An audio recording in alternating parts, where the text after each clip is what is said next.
Well, good afternoon, everybody. Welcome to the stream. Welcome to the channel. I'm JP. The friends call me Jeeps. And tonight, I have a race at Silverstone.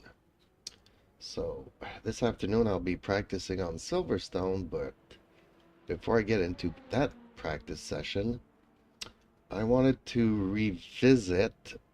I've been doing races this past week on Barcelona. And yeah, a few times the car has spun out on me. So I want to try something a little bit different here and try to find a safer setup for the Ferrari. So, okay, that's what we will do here. Let's get rid of this. Yep. Let's just bring back the MDF. And this here. There we go. Okay. So I've loaded a default safe setup, and I want to see what my lap times will look like and if it is actually safer. Normally I take a more balanced approach and tweak it to make it a little bit safer. But apparently it's not safe enough, so let's just start off with a safe setup.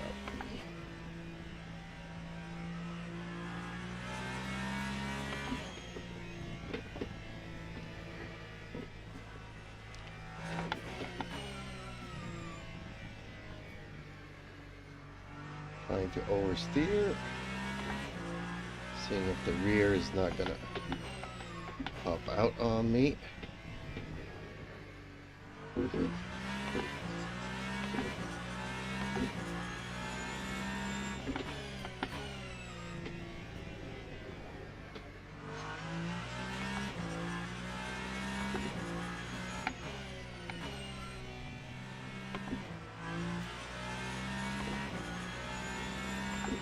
Because my tires are still a little bit cold here.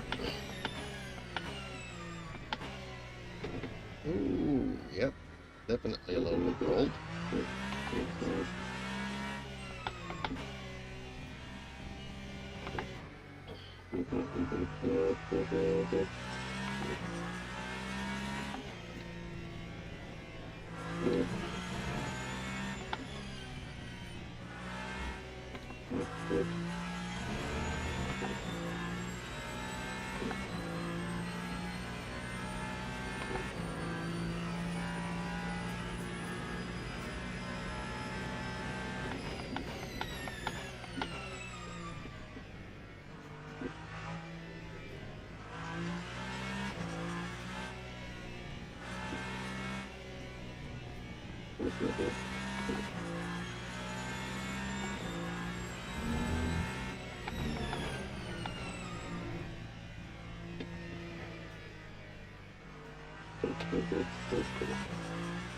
I would say, so far, not even seeing a hint of it wanting to... I do feel the traction control kicking in. Is that the only difference? More traction control?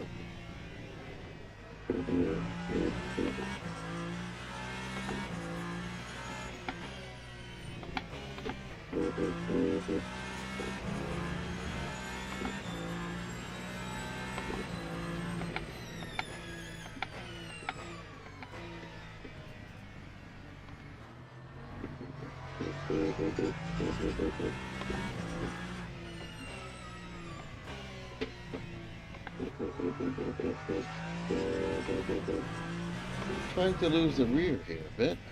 Justin Slim Friesen says, "Good afternoon." Hey, good afternoon, Sir Justin. How are you today?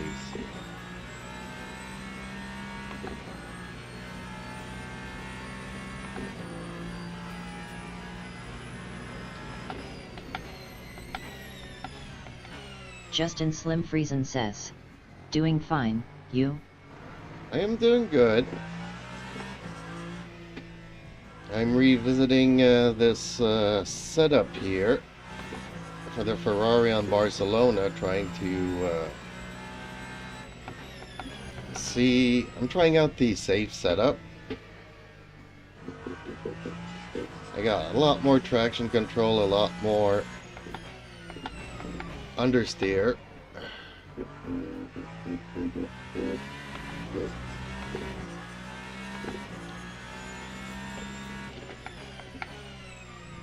Before I start practicing Silverstone.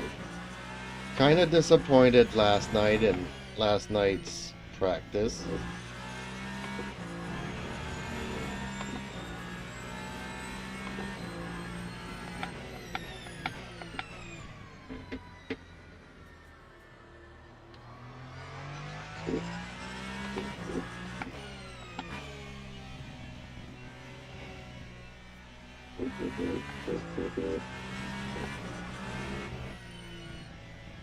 Justin Slim Friesen says, why's that? Well, for a few things, there wasn't any hypercar people there. So I'm like, okay, I guess I'll join you guys in GT3s. So it's supposed to be Silverstone. So, I mean, by the, one way or another, it'll be good practice for tonight's race, right?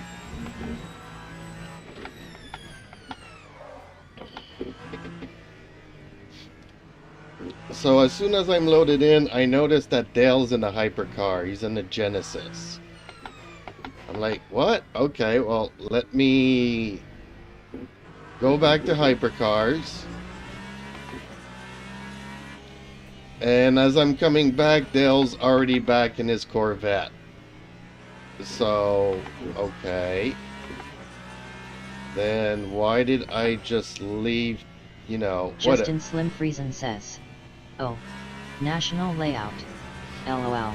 So, okay, leave the server, come back again in the Corvette. Load in, and it's nighttime. And they're like, oops, it was supposed to be day, but it's night. So, okay, get out on the track, hit the first corner. And, guys, this is the national layout. He says, yeah, I made a mistake. Again. So not only is it not daytime, it's nighttime. And it's the national thing. So, just to say, okay, if I was in a hypercar doing the national layout, I would rage quit even before the race started. I mean, it's an extremely short track. It's not going to be fun for hypercars, right?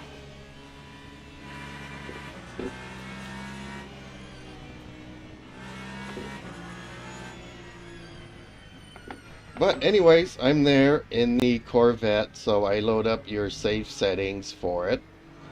Because I know how treacherous the car can be.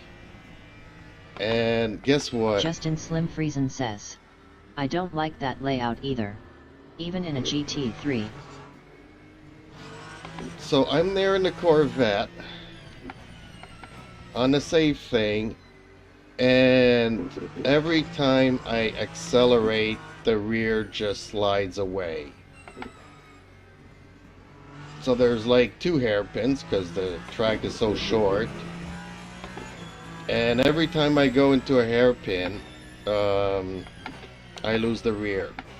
I mean, I recovered the car, but I'm always sideways on the track. And I'm like, Dale, GC, I don't know how you guys do it. You guys are gods. Because holy crap is this car crappy. But we do the make-believe race, and I mean, I'm extremely fast on the start. I mean, the Corvette has incredible straight line speed.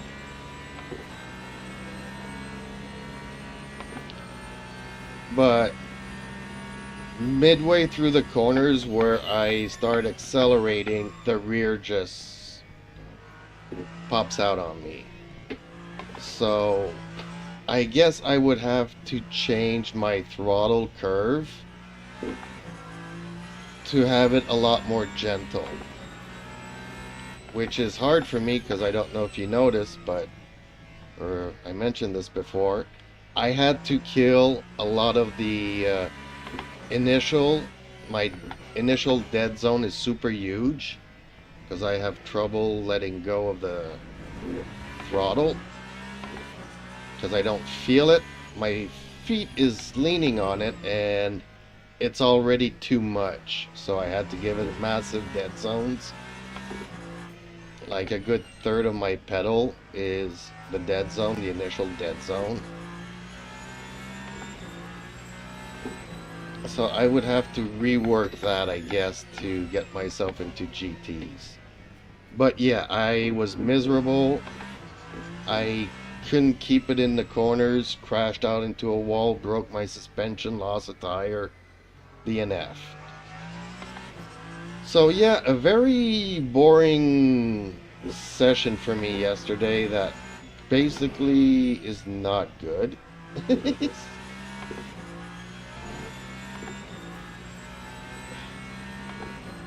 136s. Okay, so I'm close to the 135s in this safe.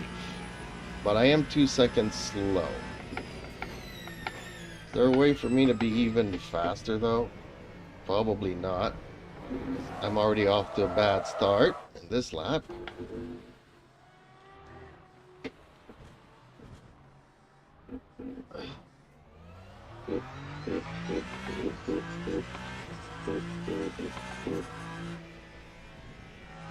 Can I get myself close to 135?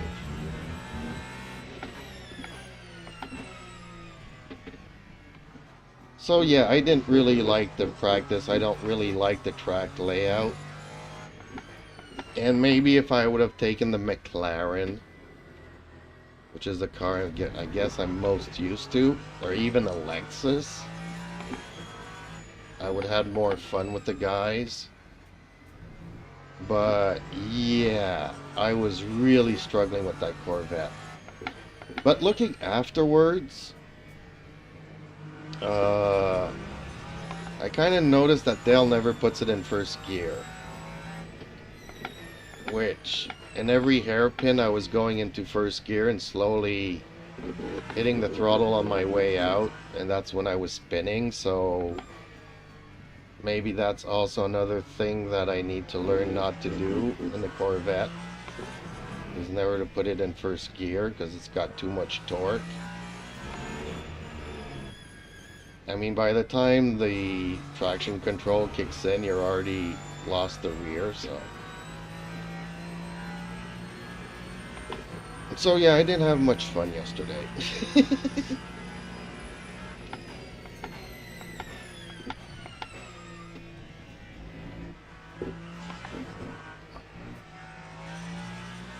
But yeah, man, that layout. Have fun, you guys, Thursday night. I'm not gonna register for hypercars this season. It's gonna be on cold tires as well, so...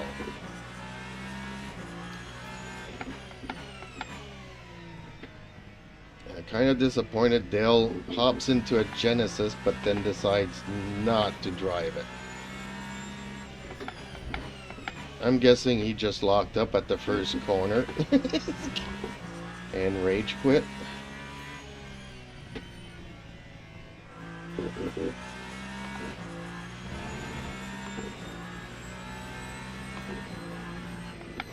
Thinking that, you know, oh, we got tire warmers, I can push it in the first corner. No, 70 degrees is still very cold for hypercars.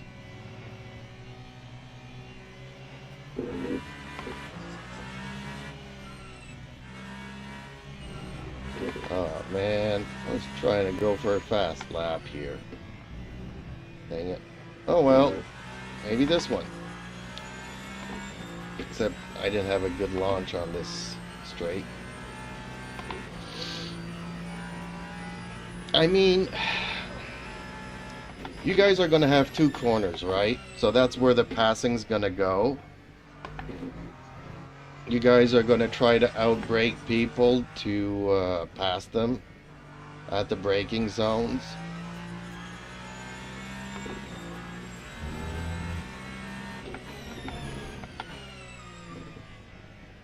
So expect a lot of dive bombers into the corners, because that's the only way where you can pass people. It's not like in GTs you can pass them in the straight, because you're not going to have overwhelming speed over your adversary.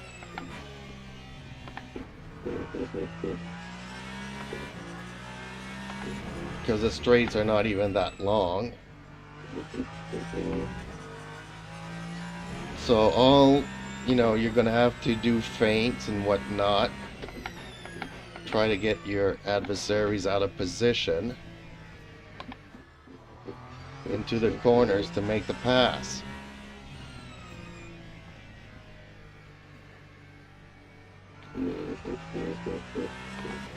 And even Dale was like, yeah, I'm gonna have to qualify for that race, just because passing is gonna be almost impossible on the track. There's gonna be a lot of door scrapings in those two corners.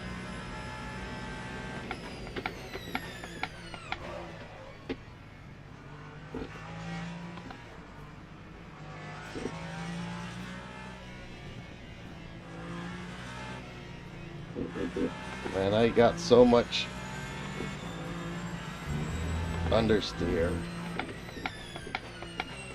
And the car is safe though, I haven't been able to lose it.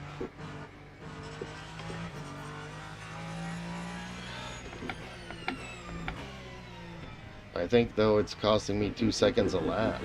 Whoa, I lost it. Wow, okay.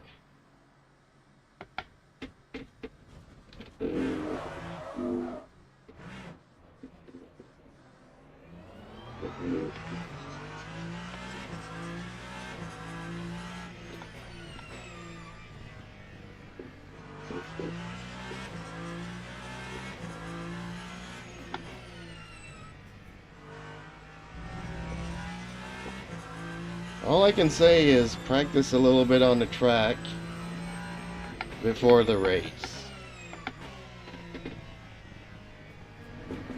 Just to try to figure out how you're going to go about passing people in those corners.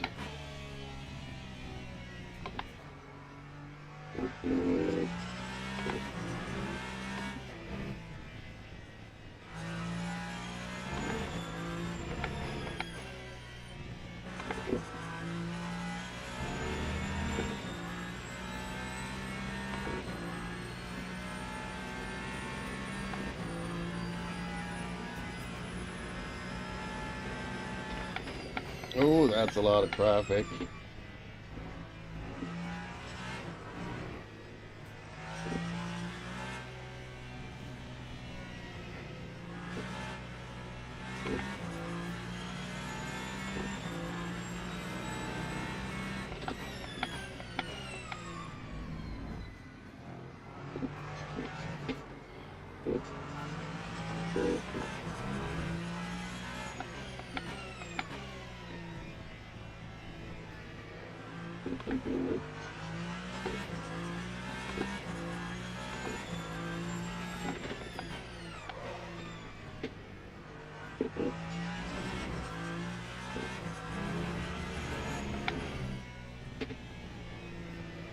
Oh, so much traffic.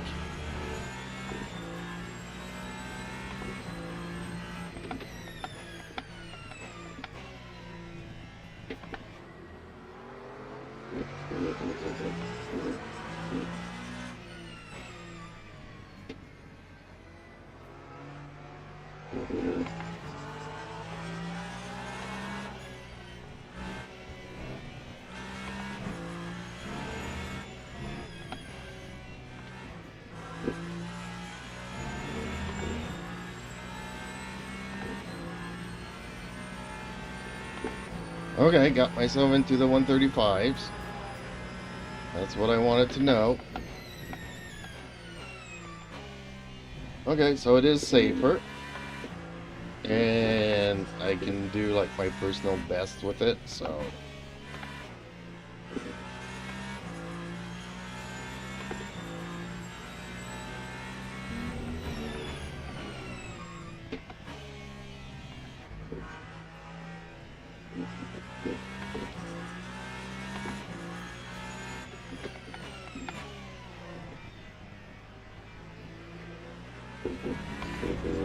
Okay, for the Ferrari, I might be having to, yeah, go the safest route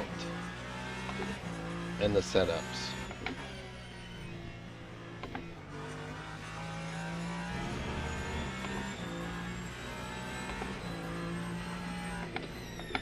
Because I can be pretty much on par with my personal best on these tracks. Justin Slim Friesen says, yeah, pretty used to the track. Been driving it the last couple days. Really? Okay. A lot of people are going to be surprised getting to the race. They see Silverstone and they're going to think, ah, this is a nice fun track.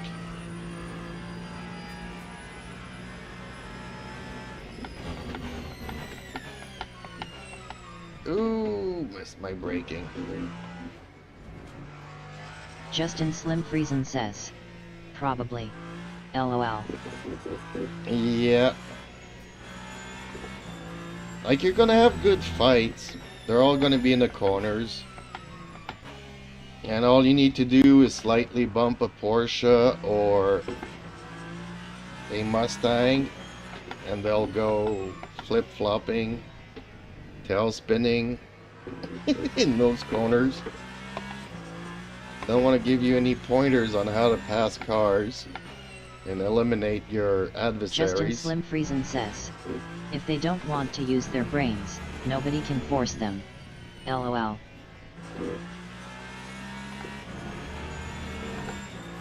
What do you mean by forced to use their brains? You mean read it that it is the national thing? The national circuit? I don't use my brains. I don't read that far. I see Silverstone and I complete the blanks thinking that it is the normal either WEC or Elm's version of it. And that's what he was trying to do. He was trying to pick the Elm's version.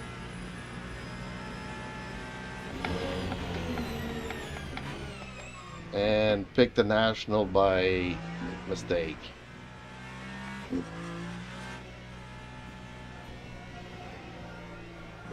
Well, it's not a fun track for Justin Slim Friesen says, he told me. LOL. Yeah, he mentioned it in Glenn's stream last night. Justin Slim Friesen says, I knew the layout before him. LOL. Oh yeah, yesterday he was like, okay, I'm gonna have to qualify here. Because passing's gonna be so hard.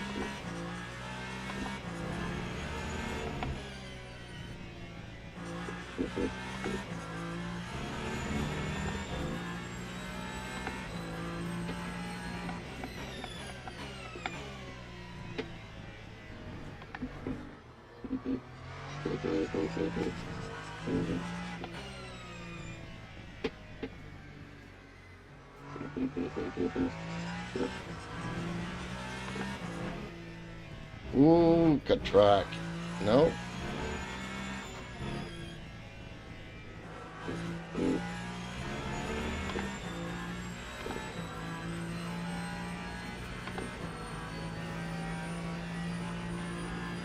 $134.7. Okay.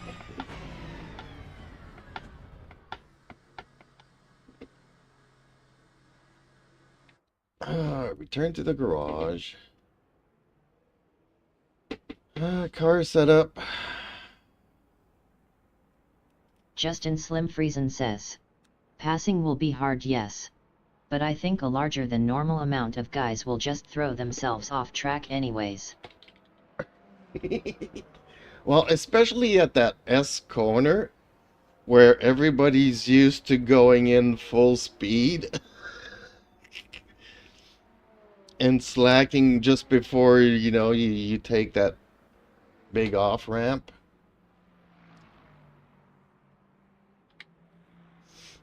And they're gonna find themselves in the wall. Even if you're distracted for a fraction of a second, like me, who's used to doing the proper layout, if I just, am sidetracked by having to read something in the gauges, and then I go into that corner again.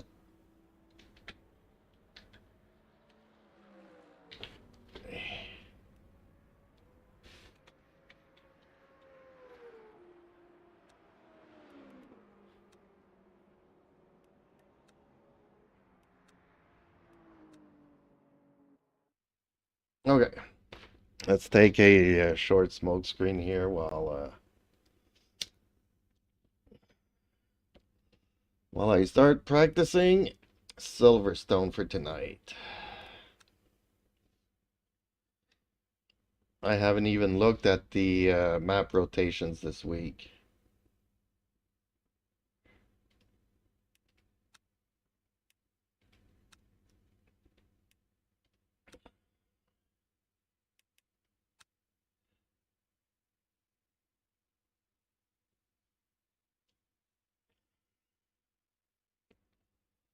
For the new gold races.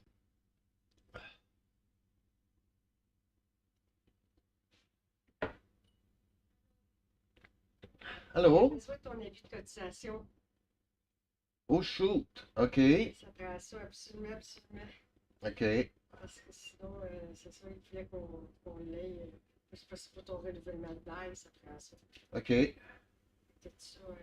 Je vais aller en haut, puis je vais revenir dans à peu près 10-15 minutes. Ah, j'aurais pas ça, mais je peux-tu te l'envoyer par courriel ou quelque chose du genre? Oui. Est-ce qu'il va falloir que j'aille sur le site, j'imagine? Oui. Tu ne la reçois pas en papier? Non. Ça a été tellement simple. Non, je reçois plus rien par papier, Je là. vais donner mon adresse email. Mais t'as-tu fait petite carte encore? Ben, j'avais pas ta petite carte, Je vais t'en donner une. mais j'ai encore l'affaire du dîner de Noël. Ton adresse, combien d'être là-dessus? Oui. OK. Fait qu'envoie-moi celle-là, comme ça, t'achètes pas pas ça. OK, parfait. Ça prend les deux premières pages. Les deux premières pages. La première page, c'est ton nom. Au bord de la page, c'est marqué toutes les revenus. Ça va être sur le site aussi, là? Oui, si tu veux voir ton avis de cotisation. OK. Parce que j'ai déjà trouvé mon avis de cotisation sur le site, là. Mais Je sais pas s'il y a deux pages ou un PDF, là, ouais. OK.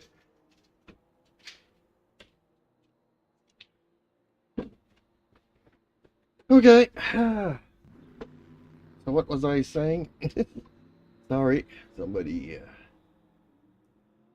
was at the screen asking for papers from the income taxes. So, okay, what was I saying? I don't even remember.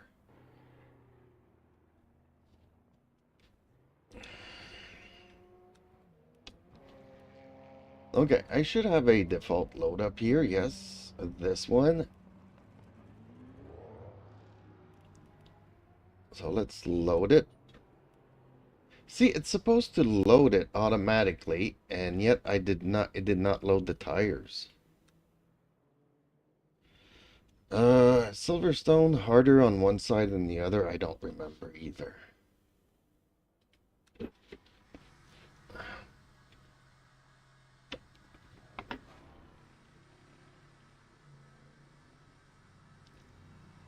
Ooh, guy pointing me out, and then there's a car coming.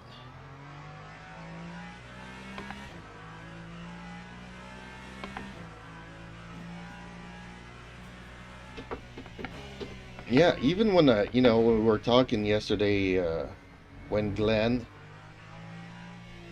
was activating his mirrors to see that other dude, like I just used the force because I saw that hypercar coming and making a move,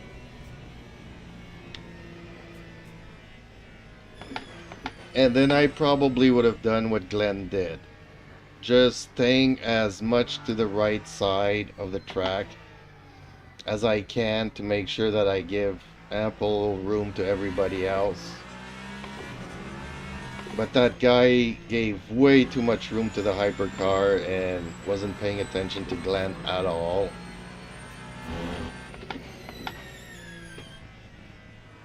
But even with when I was using the track thing, I wouldn't turn my head sufficiently to the left to even be able to see him, because yes, we have these headrests in the car. I mean, you really can't see much.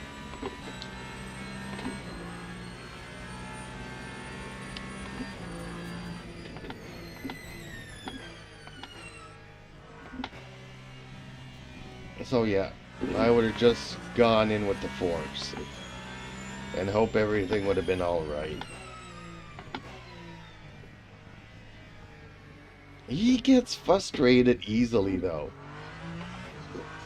I mean, I would like voice over IP in this game because man, would I be trolling people like crazy.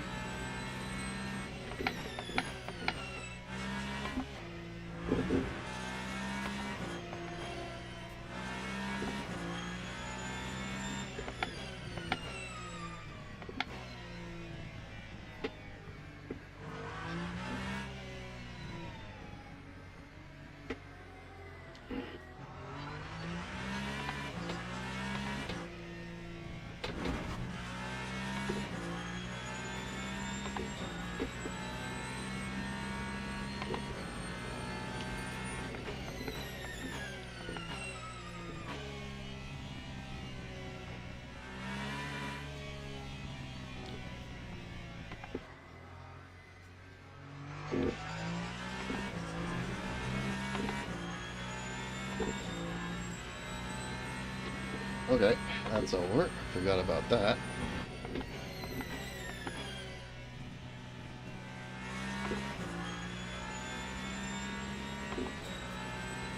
So yeah, this setup is not the ones that you gave me.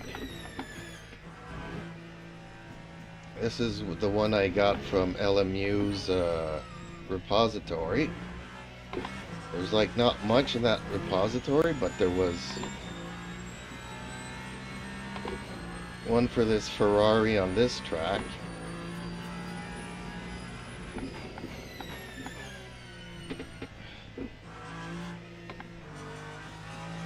And it's the one I've been using, and I have not been spinning out much here.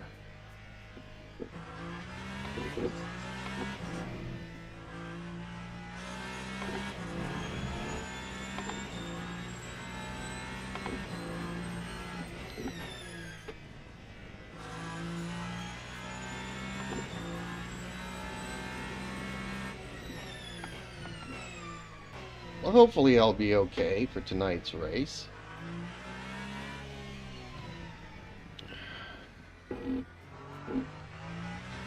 Oh, and by the way, there's prizes in the race tonight for the people that finish on the podium. Which I don't know if you remember last week, I gave my podium spot to the other guy that was trying out hypercars.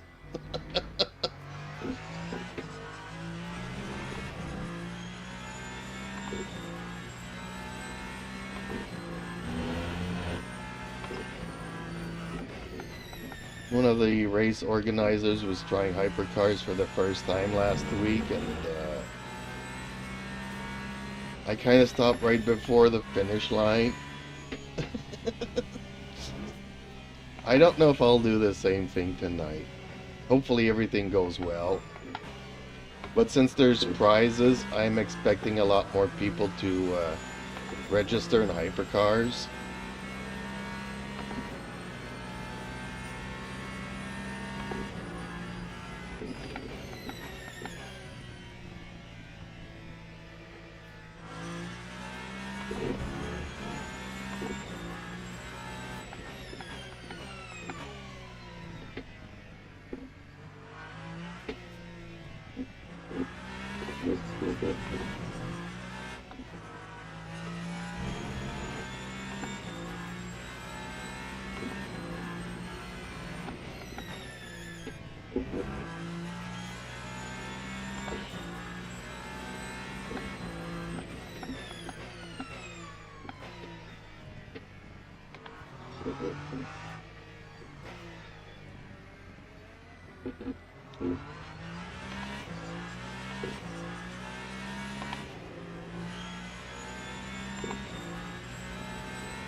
Well, are you practicing on track currently? You've been quiet for a while.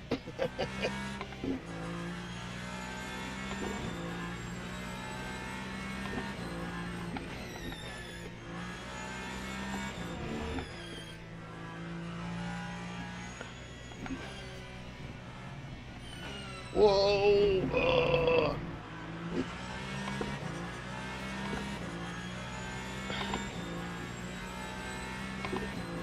Gotta love the multi-class. Oh, my battery's going pretty low as well.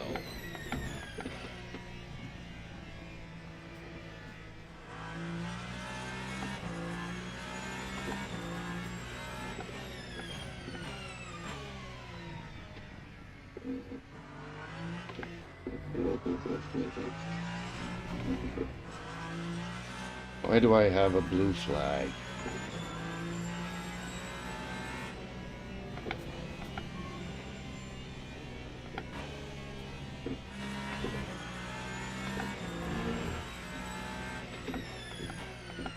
Like, weren't we both on fast laps? Or did the traffic slow me down so much that the game doesn't see it that way?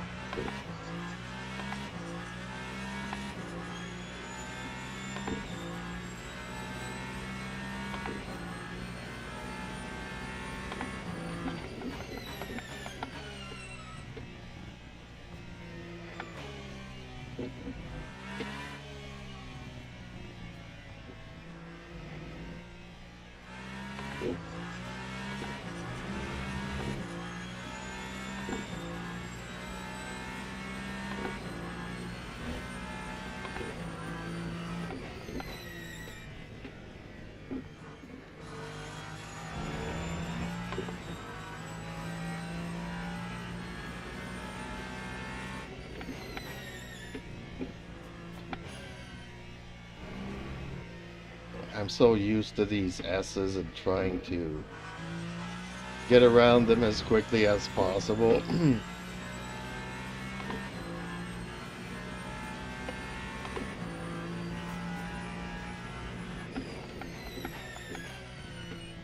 I mean, by the time I was getting used to the track yesterday, I was just so frustrated with losing the rear on the Corvette so much.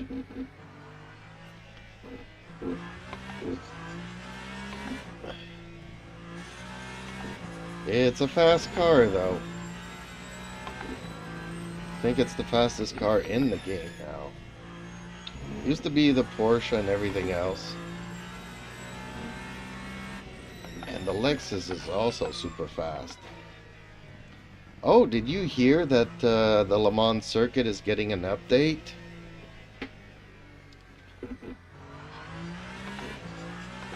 And apparently we are getting a new car.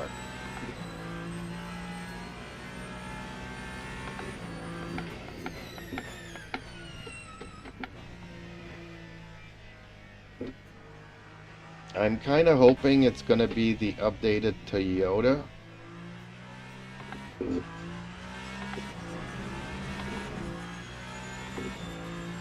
Hypercar. But a lot of people are hoping that it's going to be the GT-GR Toyota that's going to be replacing the Lexus. I don't think that's ready to come out yet, though. But I could be wrong.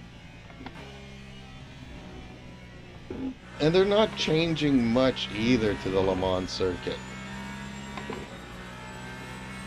It's just the overpass that is like a Dunlop going to Justin Goodyear. Slim Friesen says, I needed to make some setup adjustments to keep the Macca's rear in check as well. And yet, I was lapping. Dalarodman Jair says, probably the updated Toyota High, my guess too. Well, that would make more sense because they're kind of late on this season already. Hello, Dales, by the way. I'm just practicing on the proper Silverstone because that's where my race is tonight. And I want to win the prizes. People finishing on the podium get some prizes.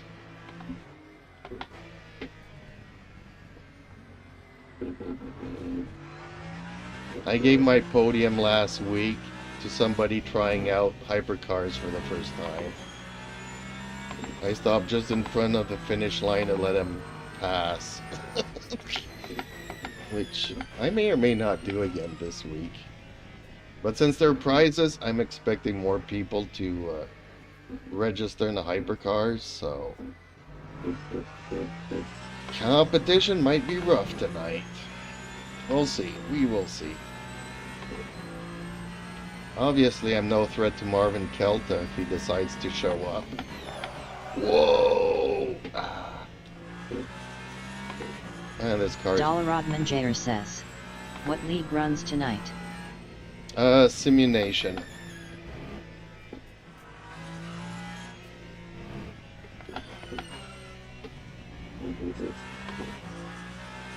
It's not Dalarodman Jair says,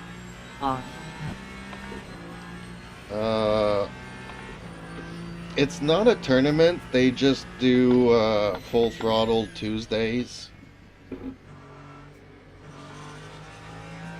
So every week it's a one-off. There's no championship points or anything.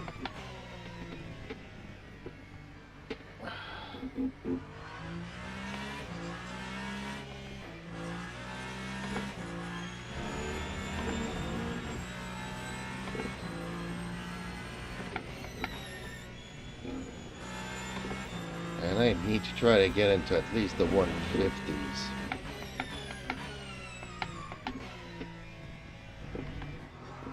Which I know I can do with the Peugeot.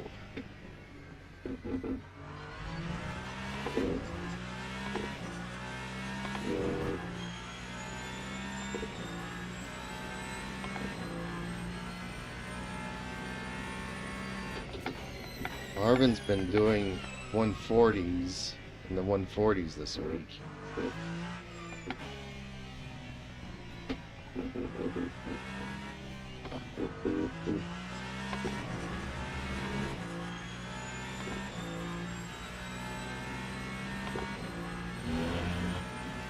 I know I'm not gonna be able to get as low as that, but I'll be happy fighting for third, not first. But we'll see who shows up. I haven't even looked today to see how many hypers have registered.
Okay, well, I made it barely into the 150. 0.999. That's pretty much borderline.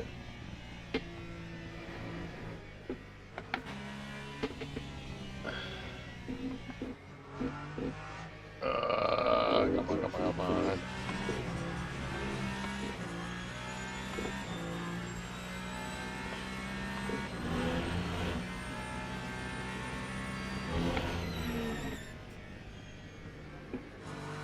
Yeah, as I was telling Slim earlier, I don't know how you guys drive that Corvette. But I did notice something yesterday when watching the replays of your driving it. I noticed that you never go into first. And I had to go into first to be able to steer my way into all of those corners, because for me it was kind of suffering from understeer, so I jam it into the first gear, and every time I did that I'd spin out. Then I noticed that you always left it in second gear.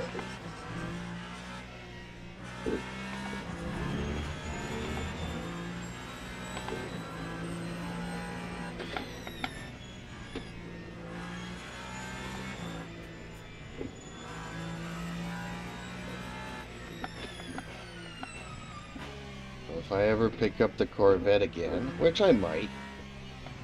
Nobody else was running hypers yesterday, so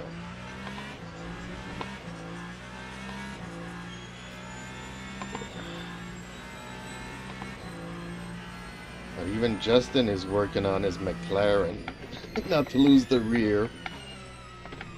And I was regretting my choice so much yesterday. I was like, maybe I should have gone with the McLaren. I'm guessing the same thing would have happened anyways. Maybe we all just need to start driving the Lexus. So I'm confused. Since the GTR is not a Lexus, it's a Toyota.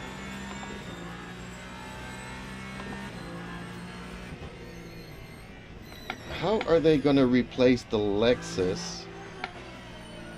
Justin Slim Friesen says. Nah. It's a me prob. It's a me prob? You're trying to push it too much?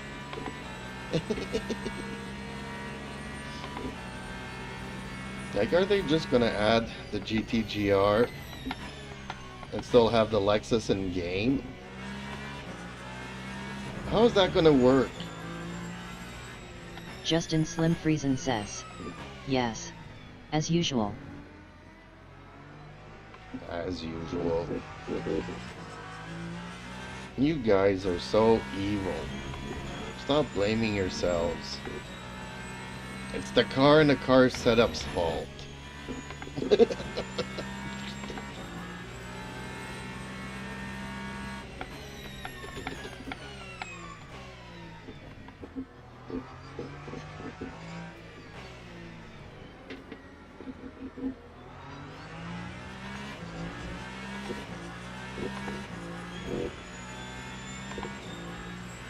And here I am saying, well, maybe I shouldn't put the Corvette in first gear. 'Cause every time I do so... Justin Slim Friesen says. We admit our faults. That's all. Only way I can improve. Yeah, I get it. Like I was saying, you know, no matter how much I could blame the car yesterday, it's every time I was putting it in first gear to be able to do the corners that I get myself into trouble.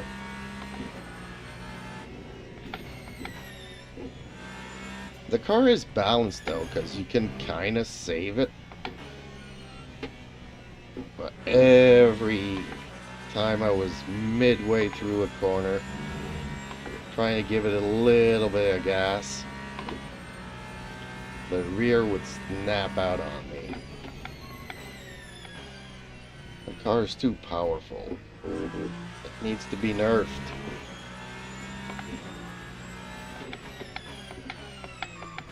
Oh, I'm not making this one.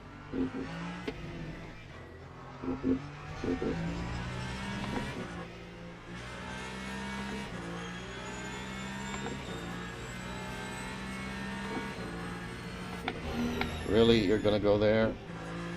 I knew it.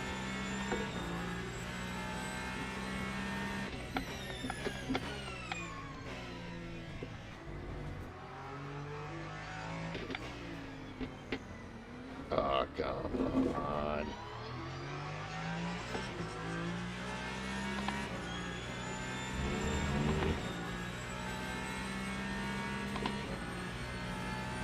My battery's dangerously close to depletion here, though. I wonder if I should spare the battery a bit. Oh, one on the inside, one on the outside. Do it.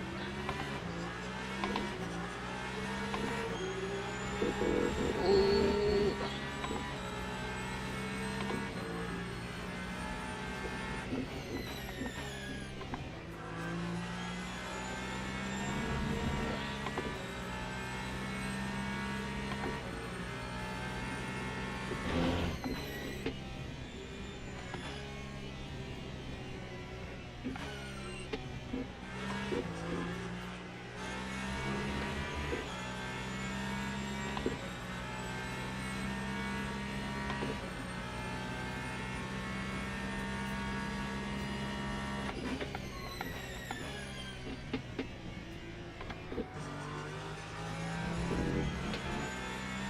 No way.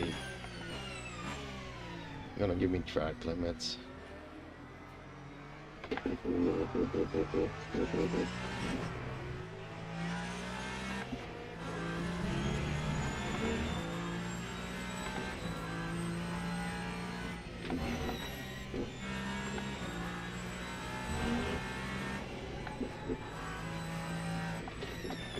Okay, I really wish we had voice over IP. It was kind of funny listening to the guys yesterday.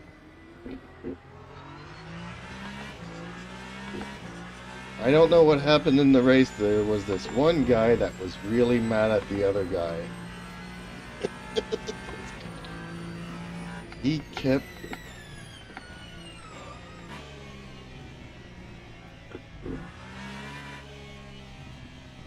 He kept at it for quite some time.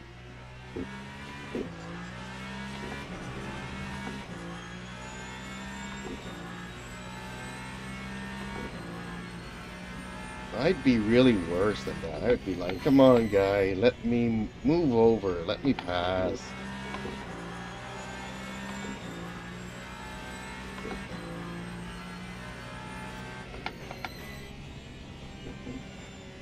And try to be insulting as I'm doing it. All the time remaining really family friendly oriented for streaming on YouTube. Justin Slim Friesen says, yeah. And you were right earlier. He does get frustrated too easily. Well, on one hand, it's kind of funny. On the other hand, I feel bad that, man, don't... Like, you know, I would be cursing out people on the voice thing, you know, but I would not be mad at myself or...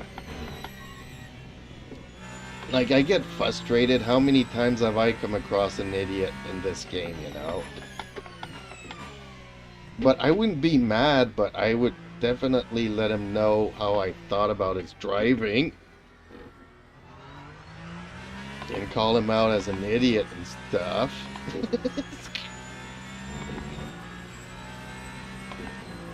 But, you know, my blood wouldn't be boiling over that kind of stuff. Justin Slim Friesen says, you can tell that his pride is being hurt. And he goes full defensive mode. LOL.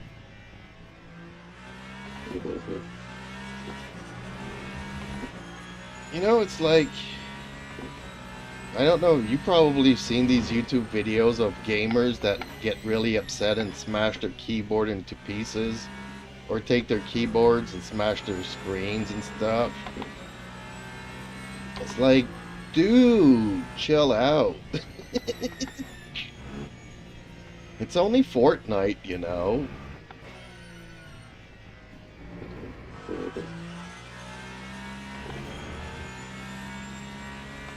Justin Slim Friesen says, "Yup. I was 17 once too." Yeah, but I never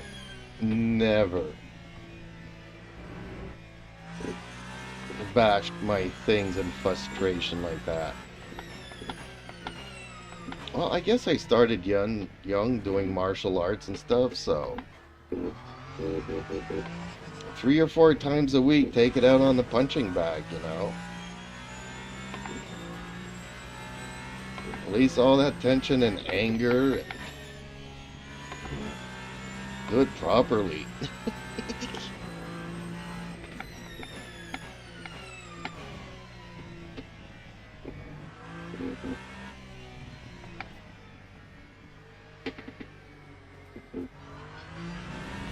Even when I was doing league battles at Mech Warrior, you know. Justin Slim Friesen says, "I did that with other sports." Yeah, you know, when you give yourself a valve to release. So on one hand, it's funny seeing somebody get frustrated over a game, but on the other hand, I really feel bad for him because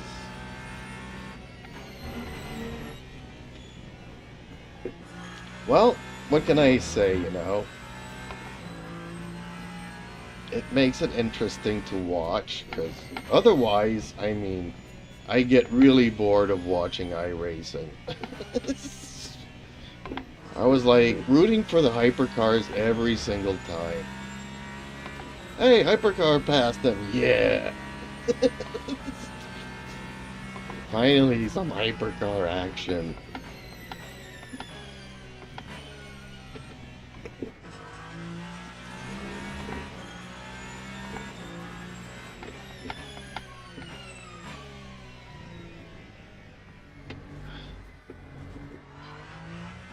But yeah, yes. Justin Slim Friesen says, "But you don't get bored of watching LMU?" Yes I do. If it's not hypercars, like I was telling you, was it yesterday or the day before? I'm kind of... Oh, you gave me a name of somebody else that was doing streaming hypercars. And I forgot about that. You might want to send me a link in Discord for that, so I don't forget. But yeah. Justin Slim Friesen says, "Michi." Justin Slim Friesen says, "Okay." But yeah, watching GTs for me, it's like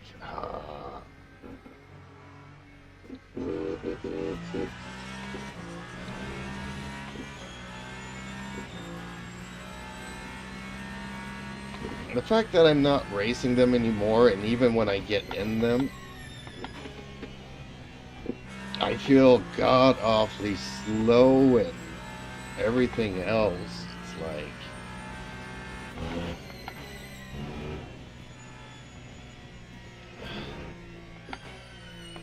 So yeah, I kind of get a little bit bored.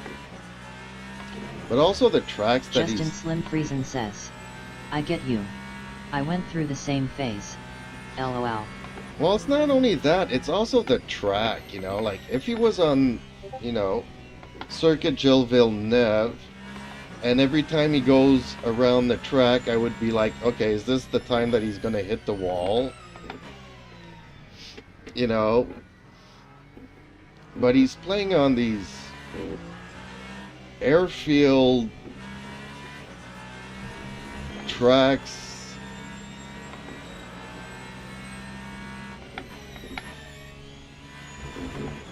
You know, it's like, I get it.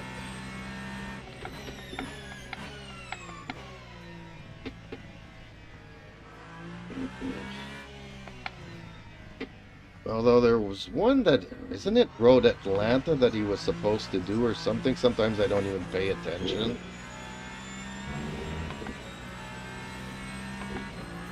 But for the past couple of days, he was like doing the same track there, and I mean, maybe driving it is fun, but watching it was really, really... It's like he goes wide at the same two places on the track every single time. He's like me. It's hard to change some bad habits.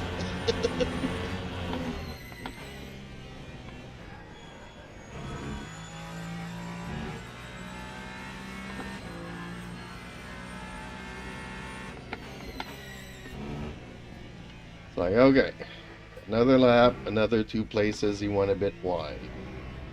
Justin Slim Friesen says, I like watching the weekly track grind.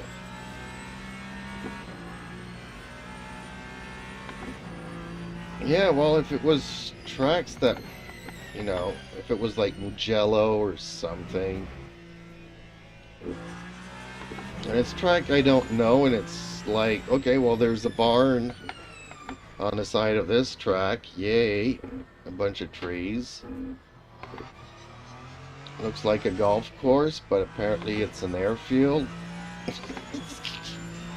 I mean, it was just...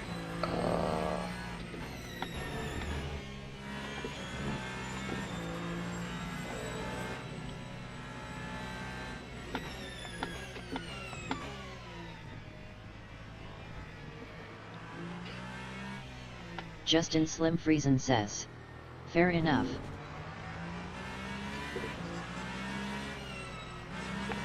Well, it's just, you know, I don't know.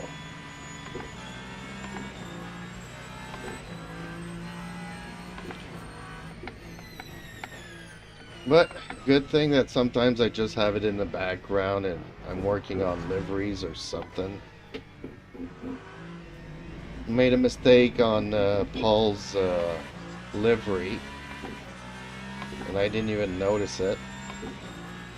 But the chrome was coming over the car numbers, so I had to put that layer underneath the other layer and send it again to him. Little things, you know. Sometimes I have him in the background, so I'm not really paying attention to what's going on. Just there to support the stream.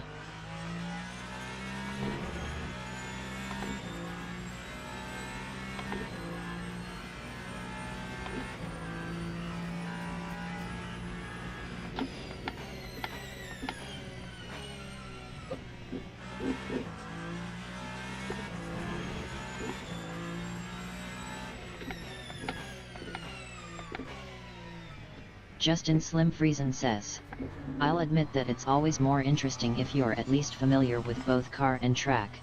You have a point of reference then. Yeah. You know, like he did Montreal like 3 weeks ago. Okay, I could relate to that. The fact that, you know, it's in the GT class. No hypercars. And yesterday he does a multi-class, but he's still in his Mustang. It's like, okay. But yeah, you know, so the only other guy that I've seen do hypercars mostly is Alex Kai. And I can't watch that for too long.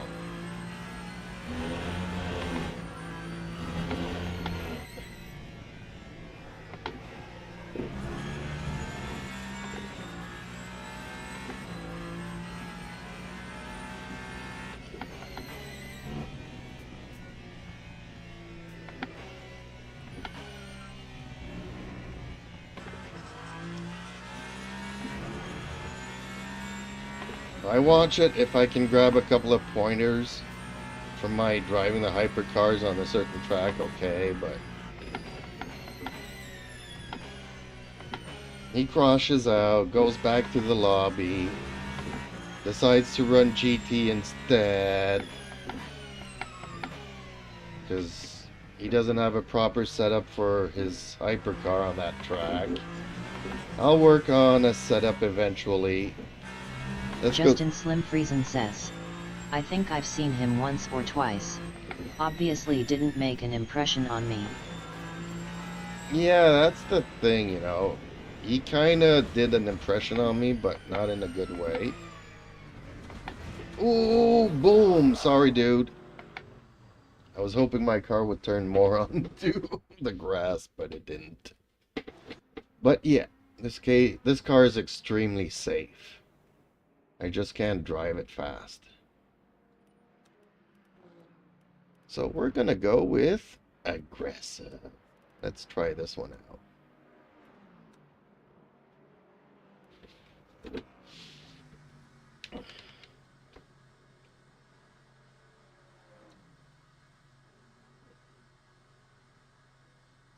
Especially that one time. Okay, I'm gonna take another smoke screen here. Yeah, especially that time that, you know, I was watching him and I was hoping that he would work on his car setup because he was losing the rear. So for me, it would be interesting to seeing his approach to it. Like, are you gonna go full mechanical and try to, you know, change a little bit the differentials? Or are you gonna go like, you know, putting Packers in the front? Are you gonna go putting some more rear wing to it? Are you gonna raise the front, change the rake? And he's like, okay, I'll work on this offline. Let's go to GT3s.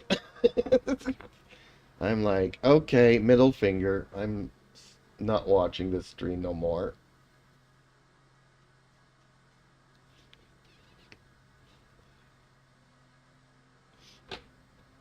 Like, I want to see how he tackles a corner, how he adapts the car to that corner. You know, for me, that's something interesting. You know, and I kind of get why Glenn doesn't want to show his setups. But I also feel like he doesn't work his setups. He just uses the stuff that he purchased and doesn't tweak it.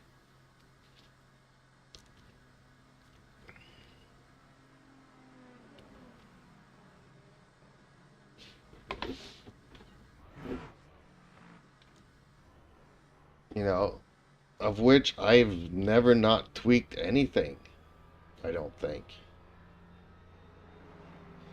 Even if it is just having to change one tire to hard. I still usually go through the settings and see how they went about doing stuff, and do I want to adapt something or something? Do I need more traction control? Do I need change the brake force? Justin Slim Friesen says, they're paid setups. He could lose his sub if they find that he's showing them on stream. Okay, well, see, that's kind of stupid in one ways. On the other way, like we were talking about the other day, if you start changing the one that you bought, is it still considered like theirs? You know, it's like, well, you changed it, therefore, you know. Justin Slim Friesen says, yes. Okay. Well, can he not just change the names of stuff? Man, that's so stupid. I get it, you know, but...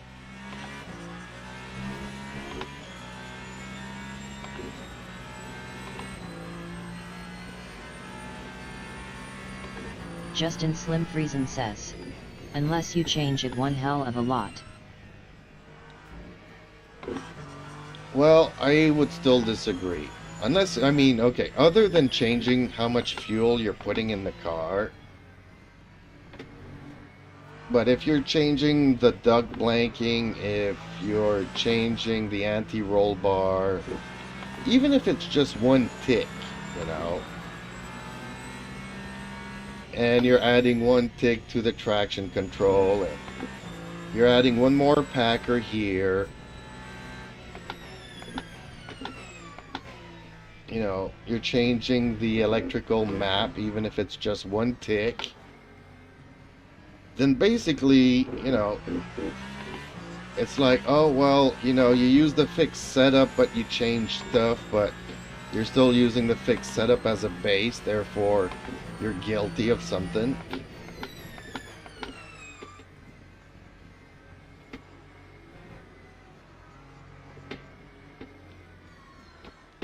I don't know. For me, it seems a little bit exaggerated. I get on one hand, you know,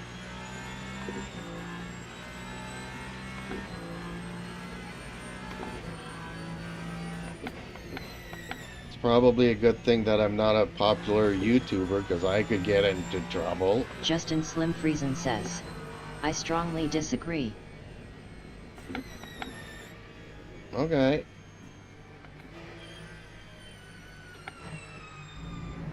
Ooh, we're side by side.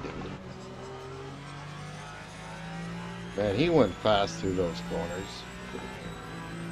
And sometimes I see cars coming out of corners and I'm like, how do they do it?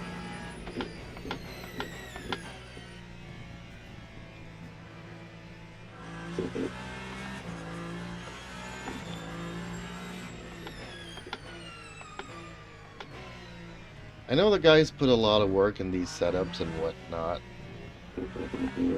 Whoa! Okay, this car is not safe.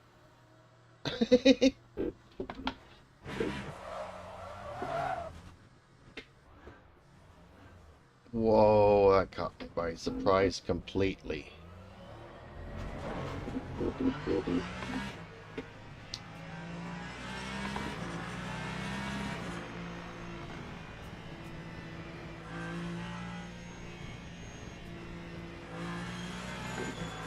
Man, it was feeling so good up until... I don't know, maybe I should put a banner to kind of support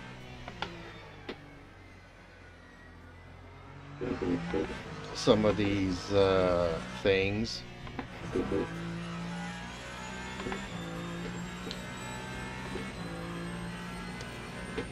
Like, I kind of do want to support them and stuff, but if you start changing stuff, then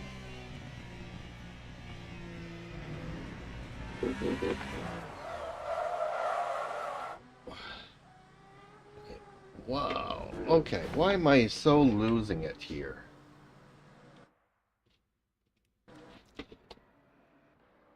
Car setup, custom setup. Let's use mine. Let's compare.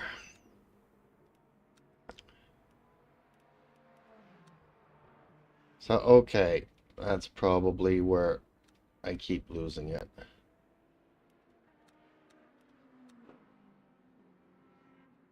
Let's see, they also changed a lot of the differential.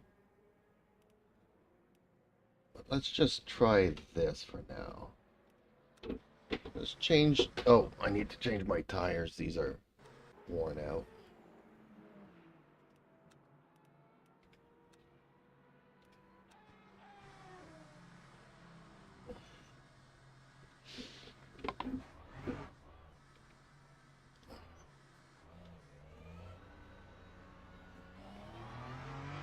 Like, if I were to use them as is, and they would be great.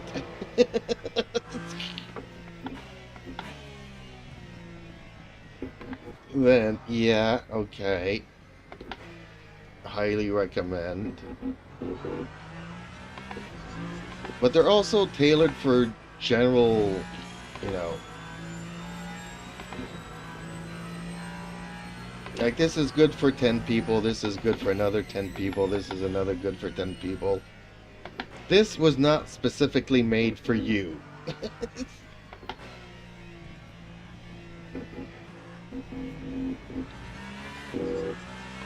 See, already just changing that traction control made a big difference.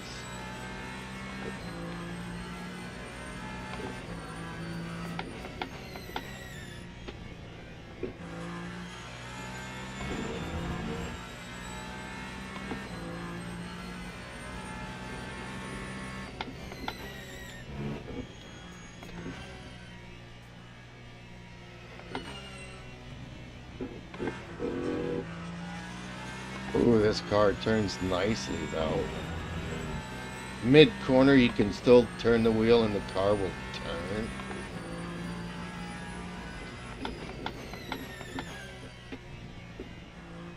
Not having to downshift, not having to try to transfer weight to one side to the other to try to get an extra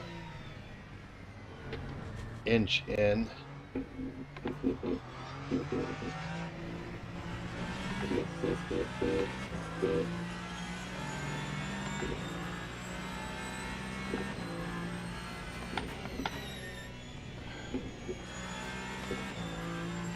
I think it's not using enough battery though. Whereas the other one came pretty close to wearing down my battery. Well, we'll see after a couple of laps around the track. Man, he came fast out of that one.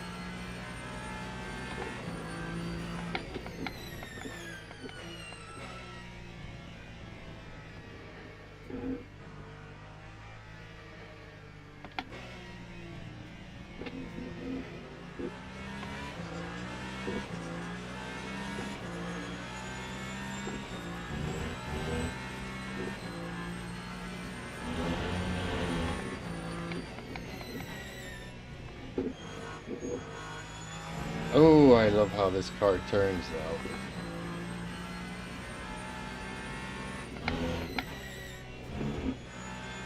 I always have a feeling though that if you're turning too much, you're losing speed.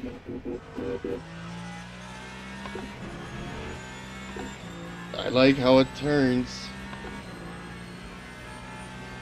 But is oversteer slower than understeer?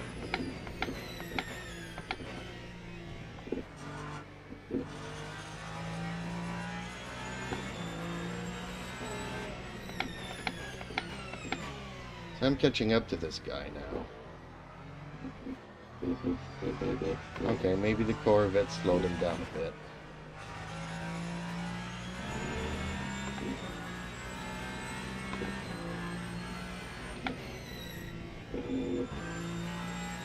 Justin Slim Friesen says, that is driver specific.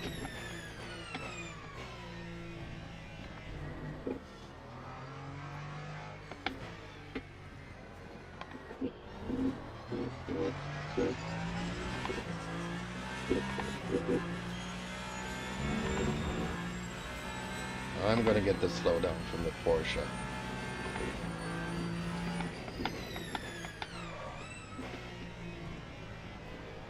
Or maybe not. This guy is still slowing me down.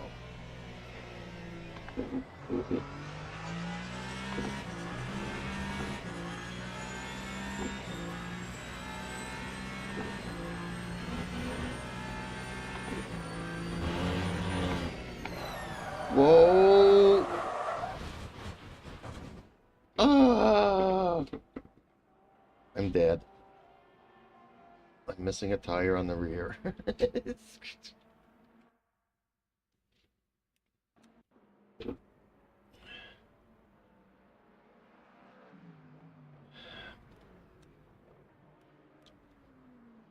Yeah, okay.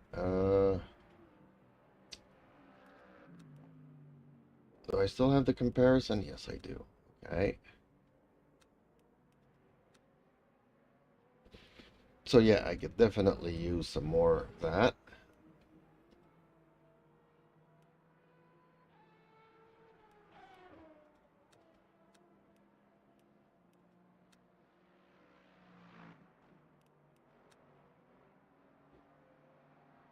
Whoa, camber differences. More braking to the rear? Really?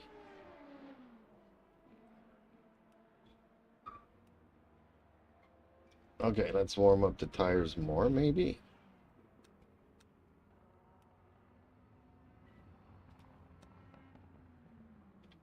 Okay, minute differences here. Same as this. Ooh, a lot more wing. Okay.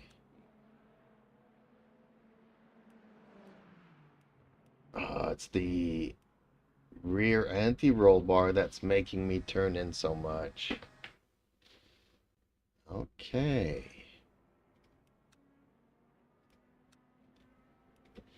Well, maybe that's all I need to change on my other setup.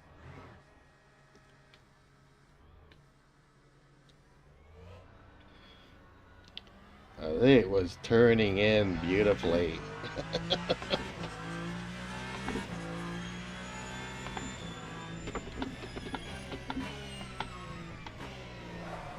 Whoa! Okay. Yeah, I think I turned this car to jello now.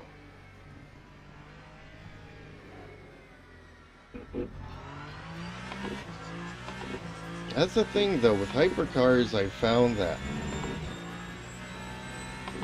you can't change just one thing or another here. Like one thing affects another thing, affects another thing, affects another thing. And it's easy to go down a rabbit hole. You want to change one thing about the car? Well, that's 6 settings that you need to change.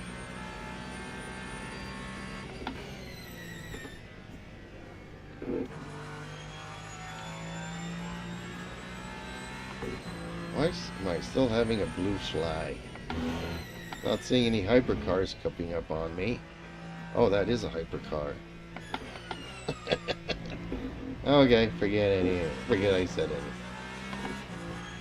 The Porsche wants to go. Go Porsche.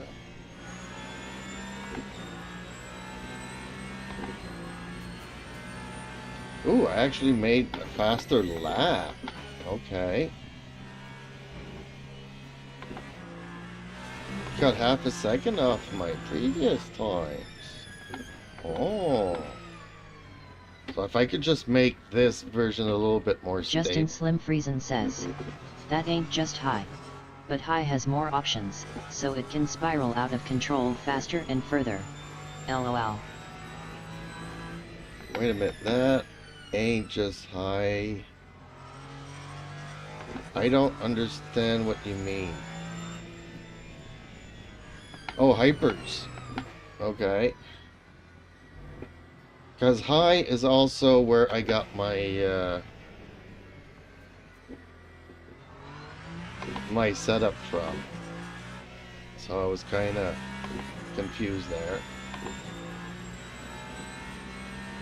But hypers have more options, so it's easier to get.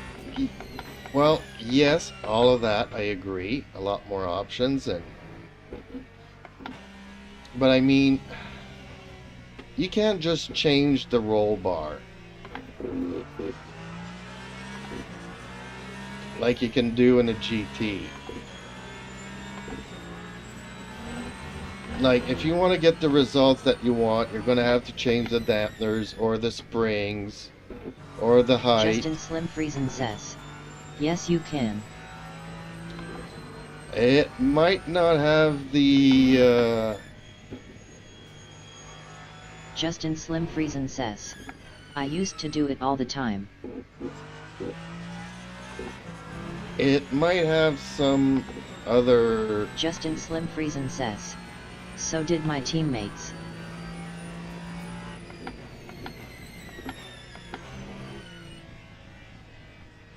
Yeah, and you can change it too. I can map it to my thing there and just change. Whoa, dude.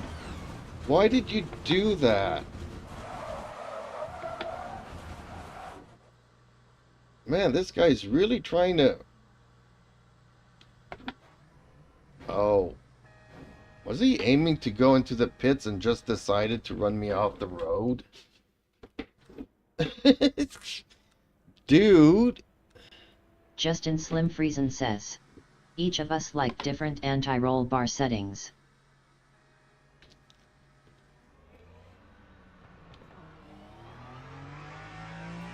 Yeah, I get that.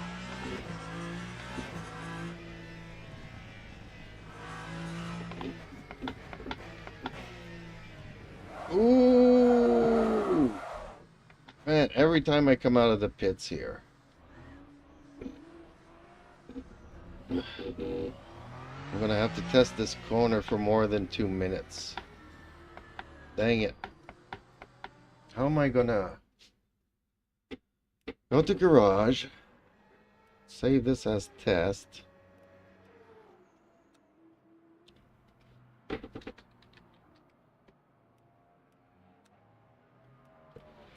Okay. I don't want to do the race and it's in the rain, so let me reload this. Okay, maybe I should get into a more specific thing. You want to change the rake of the car. You can't just change the height and stuff.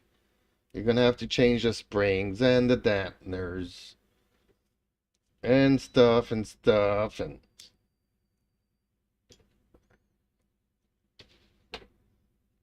hypercars, it's like one thing affects another thing. So if you change that one thing, it's going to affect the other thing. So you got to check the other thing. And then that other thing also affects something else. So then you have to go and adapt the other thing. Justin Slim Friesen says. But, you need to go that in GT3 also.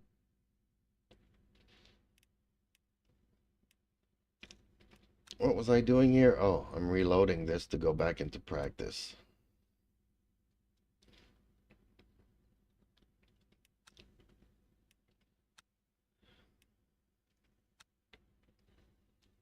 Justin Slim Friesen says.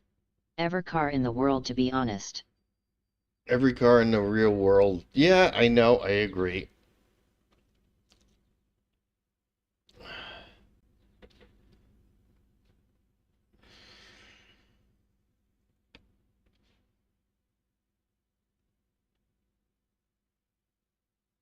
But there's more complicated plumbing in the hypercars, Justin Slim so Friesen says.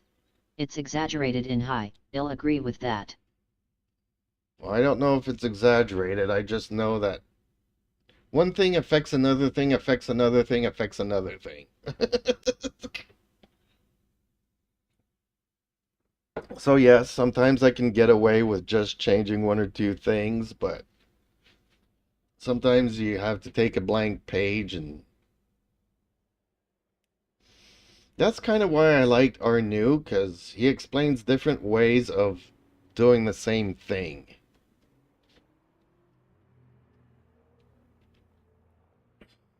Okay, let's load up that test again.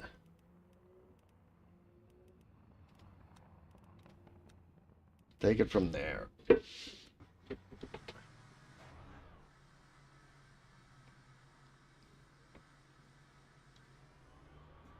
Because every time I lose the car in a corner like that, well, my first instinct is to put Packers in the front.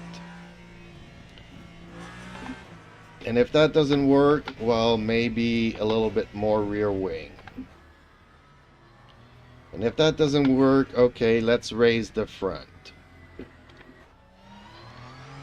And then our new comes around and says, you know what, you can fix that by just playing with the differentials.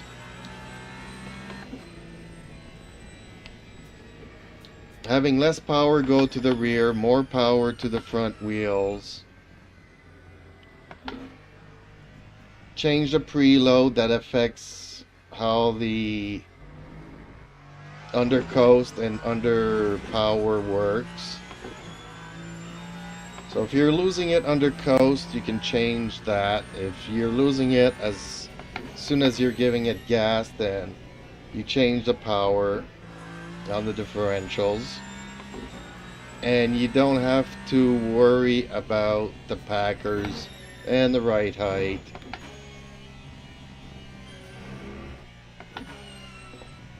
You know. And somebody else, okay, well, I'm losing it in the rear, so maybe, I just need to change the rear anti-roll bar, you know. There's like 50 ways of about doing something.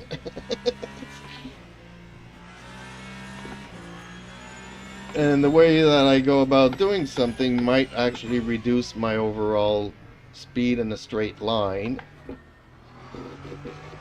but I might be faster in the corners.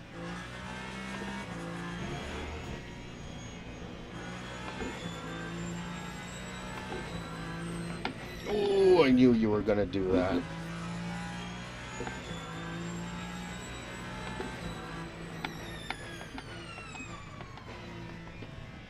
They were doing it all during my race yesterday.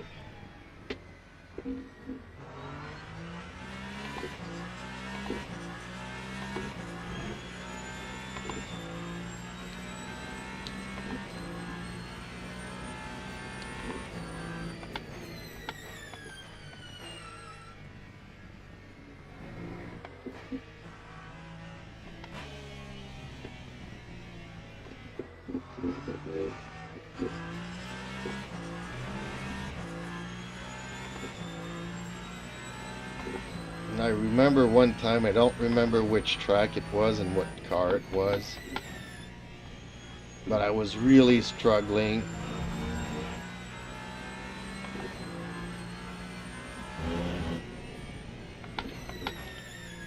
And I had to lift the front a whole bunch and put a bunch of packers. Put a lot of rear wing, lower the rear.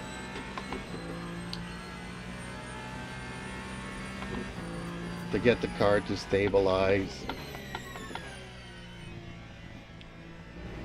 Before I knew about the third spring and how that works.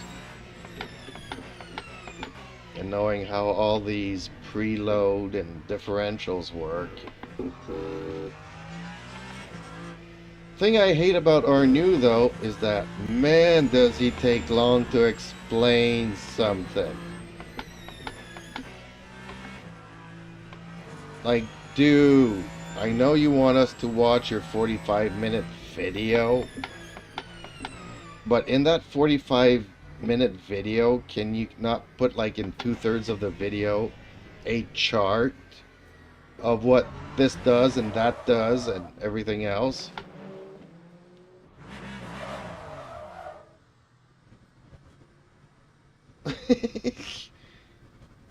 Like, I like him, but I kind of hate that it's not straightforward enough.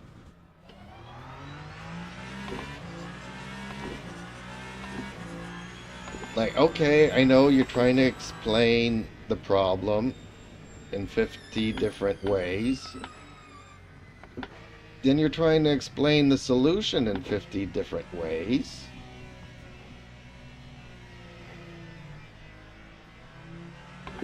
Why not, like, put arrows? If you put a lot of this and a lot of that, it will create oversteer. And if you bring this down and that down, it will create understeer or oversteer or whatever, depending on the first thing that I said, you know. Okay, or this, whoa, this car is crazy not stable anymore.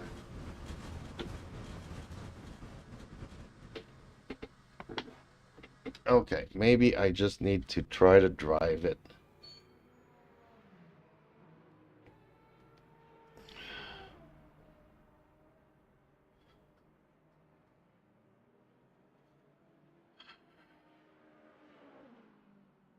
I gotta reply to this text.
Okay.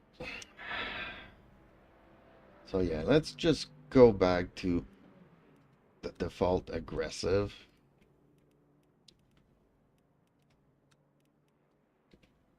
Because I was half a second faster. If I can keep it under control. I'm thinking this rear wing is what's making me fast, though.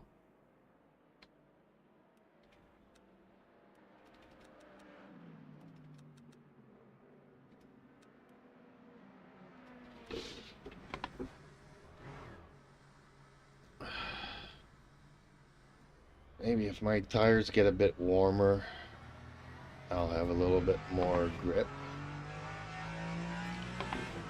And a few less problems. But maybe I just had a nice lap without any traffic. And I didn't notice it.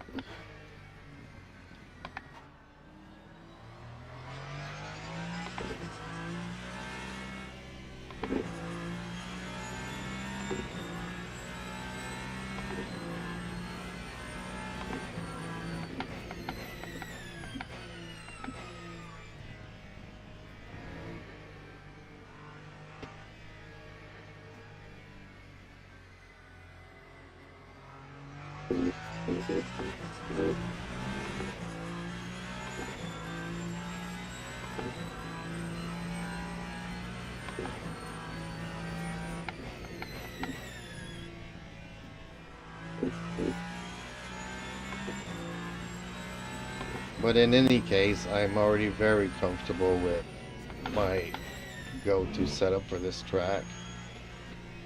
Just trying to see if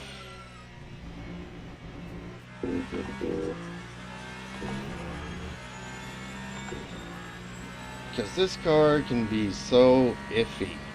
Ooh, can I pass in between these two? Ooh, a little bit of contact, not much.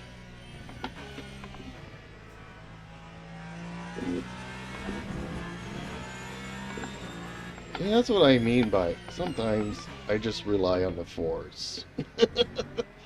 Not brute force.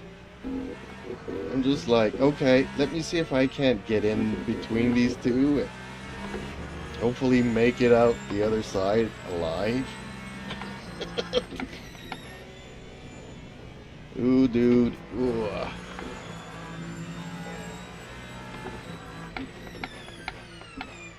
The AIs aren't as bad as real people, though. A real GT3 driver would have braked a lot more and harder. Forcing me to slam on the brakes and maybe spin out.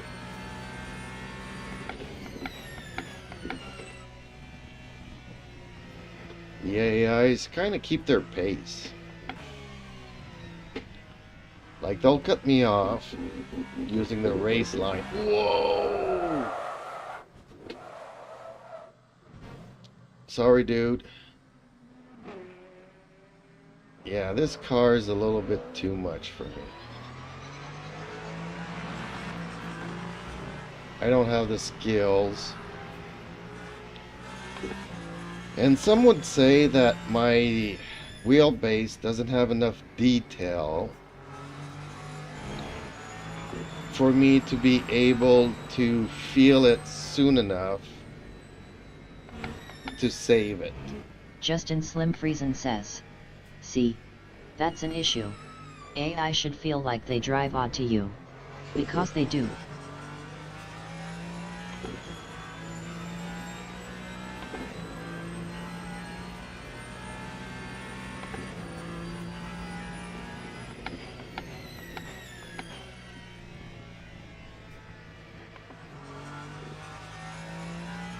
Well, yes, I agree. AI is far from perfect, but I still think that they're really good in this game compared to project cars, where it's just a smash fest, and they're always trying to go 6 abroad in the corner. Every turn is Monza's T1. with the AI and Project Cars.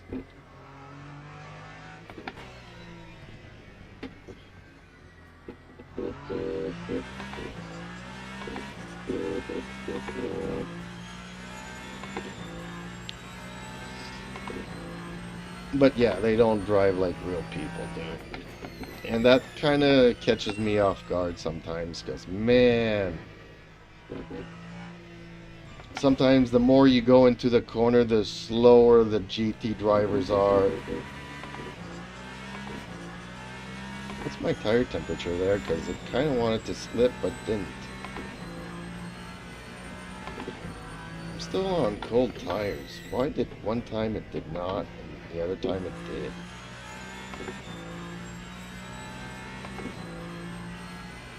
That's what Larson was saying. This car is great, but every once in a while it just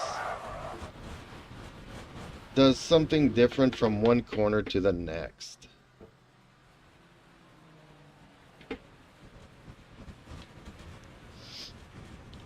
But some people have been getting in some debates with me about why I need a better wheelbase. Like, I need an R21 or an R25 to be able to feel that the car is going to do that and catch it before it does it. Whereas my little 4 Newton meter wheelbase doesn't have the definition to do that. And I'm like scratching my head, because even if I were to feel it a fraction of a second before it happens, at my age, I'm not going to have the reflex to deal with that in any case.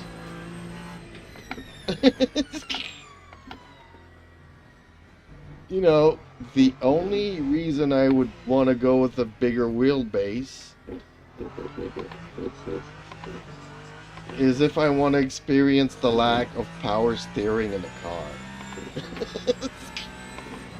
Which, dude, I own cars that didn't have power steering and trucks that did not have power steering. And I've had power steering failures on cars that did have power steering.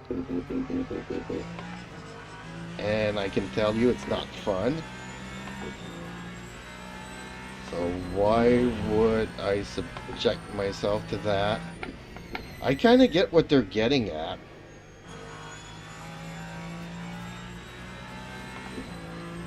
Justin Slim Friesen says, it's more so the self-correcting force that they're talking about, I assume. Well, they're saying that even an R12 doesn't render the fidelity and the details that an R21 or an R25 outputs.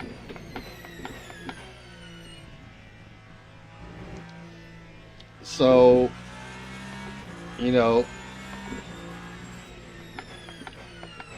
they're saying, well, you know, you won't feel the difference between a curb, a pavement bump, and the rear wheels. Justin Slim Friesen says, that's probably true. And the rear wheel slipping. Whereas in an R21 and R25, you will feel the difference between a road bump, a curb, and the wheel, Justin Slim the rear Friesen wheel says, slipping. sadly, I'll never know for myself. LOL.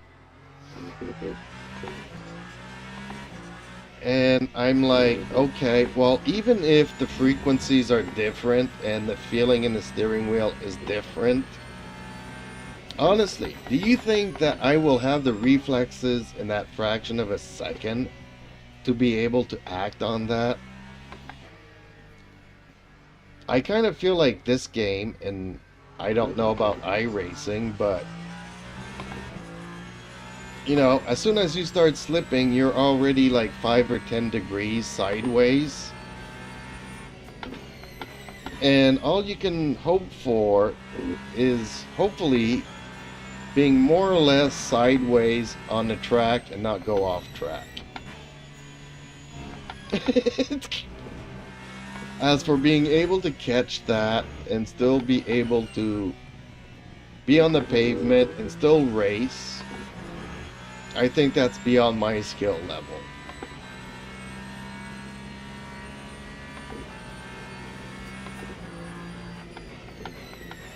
Justin Slim Friesen says, I feel you.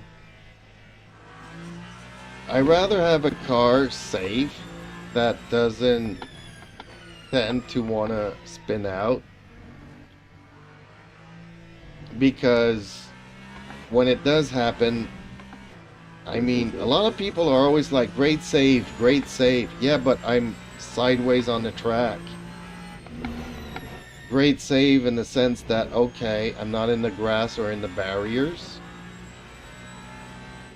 Like, okay,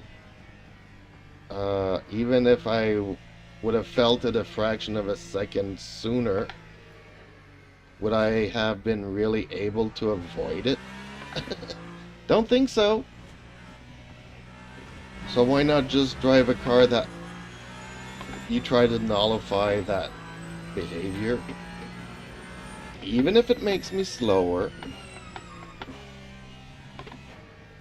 I'd rather drive a safe car at the edge than... Justin Slim Friesen says, it's bad here, but in iRacing, the point of slip angle for an unrecoverable spin is even smaller.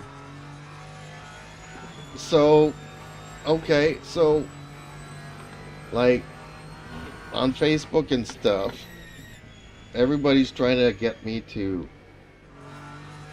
save up for an R21 and an R25.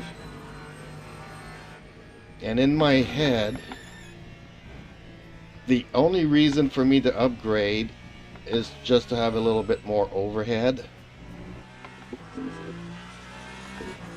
I mean, for the past 2 weeks, I've experienced clipping maybe 3 times.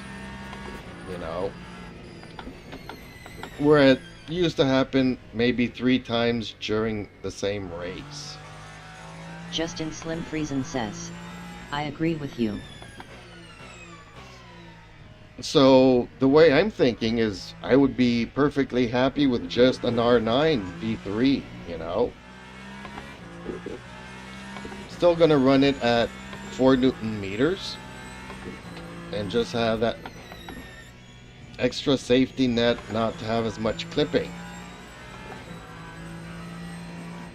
Which, like I said, for the past 2 weeks, this game has convinced me that I don't really need it.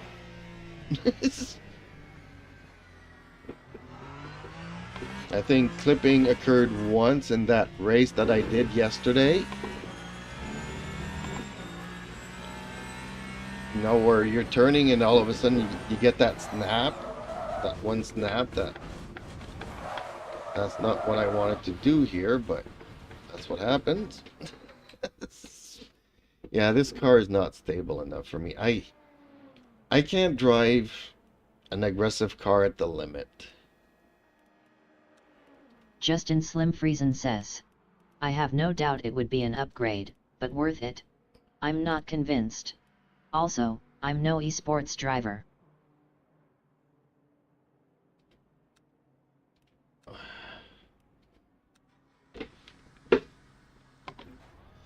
Well, no, you're not an esport, but clearly you have a lot more skill than I'll ever have.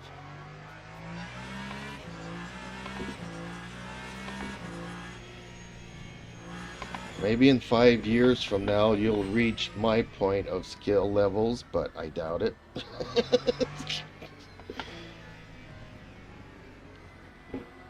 Like, it'll be easier for you to degrade to my level than me Justin trying to Slim reach Friesen your says, level. LOL. You know? Well, the one thing, you know, like, on one hand, okay, I can sell the bundle, you know? I can sell Justin Slim Friesen says, it's coming. It's coming. Well, probably later than sooner in your case. Unless you fall down, break a hip or something, then you'll catch me sooner than later, which I don't wish on anybody.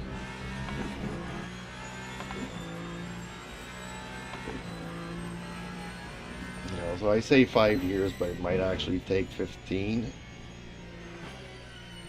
My body's really messed up. It doesn't look like it, and I get around nicely, but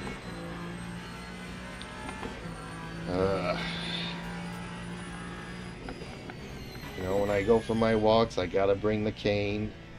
I gotta sit down. I gotta lean on my cane after 10 minutes of walking, because otherwise I won't make it back home. Ooh! And this is the safe. Okay, not liking the safe. But, you know, like, I'm thinking, you know, okay, I'm gonna sell my KS wheel when I get the KS Pro. And I'll sell the R3 bundle because I don't use my old pedals. I don't use the default steering wheel.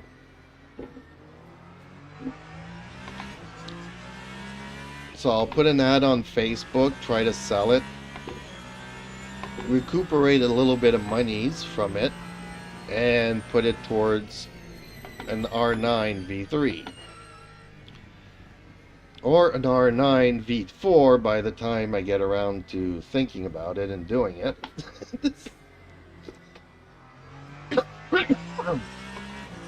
You know.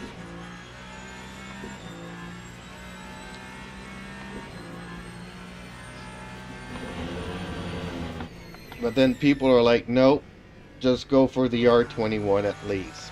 Man, that's $1,000-something bucks plus taxes.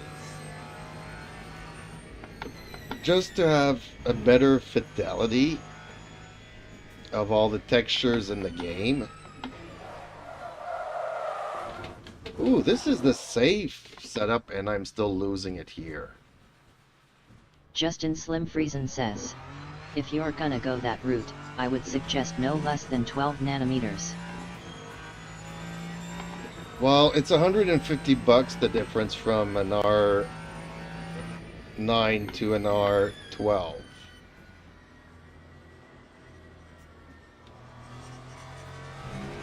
And the R9 is already twice as powerful as this for me to just, you know, run it at the same power levels just to be sure that I don't have as much clipping, which I haven't been having lately.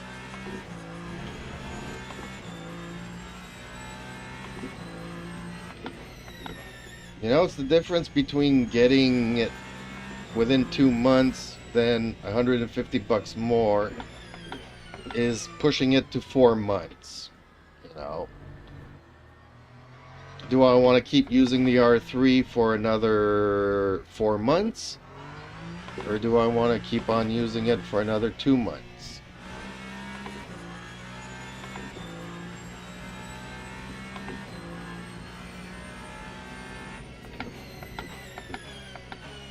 Like, yes, I agree with you. I'd rather go with the R12 than an R9. I'd rather go with an R21 rather than going with an R12. And then you see Larson driving like an alien, and he's got an R9. Like, no matter what wheelbase you use, there's no compensating for skills.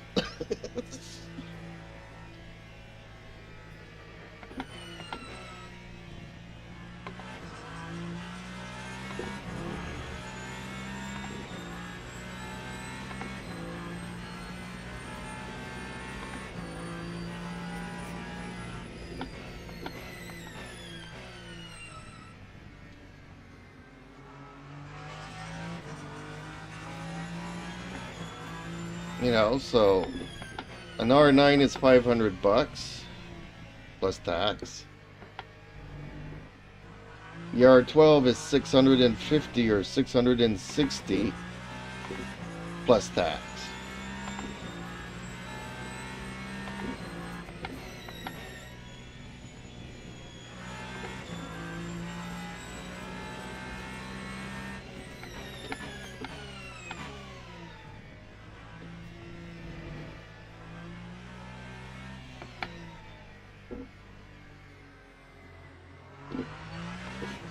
Like, I'm getting into all of these debates on Facebook because one guy has an R3 and he's thinking of upgrading to an R5, you know.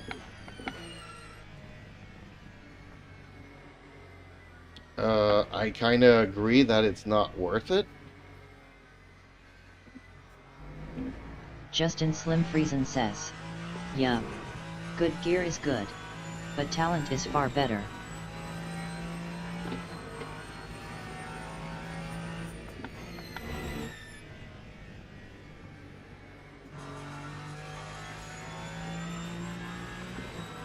And LMU have really improved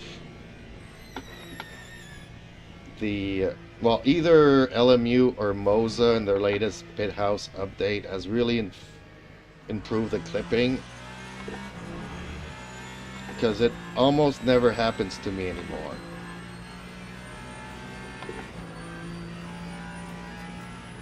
Like, it would happen to me 3 times in an hour practicing on one track, or 3 times within a race, to 3 times in 2 weeks. I can kind of live with that. It's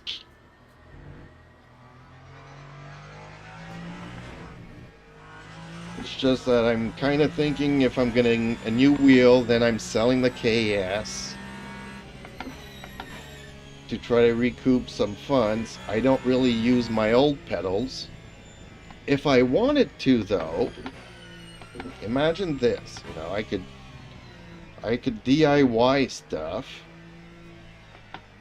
and I could probably make a sequential shifter with one of the pedals and make myself a handbrake. Justin Slim Friesen says, "I've never clipped with my R12. Not once. And I can make a handbrake with the other brake, you know. I could DIY stuff to still use my old pedal set. Play some rally games with it, which I'm not into.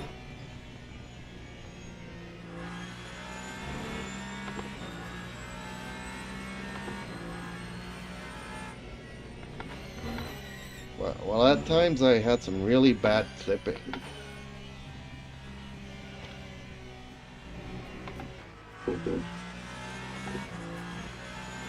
And honestly, like I said,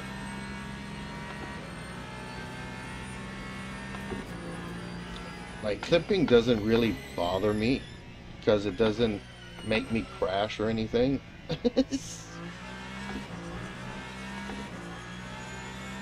Until the day it does, and then I'll really be mad, but not too mad. So I've had this now for what, almost 9 months now? 8 or 9 months. I'm very happy with my R3.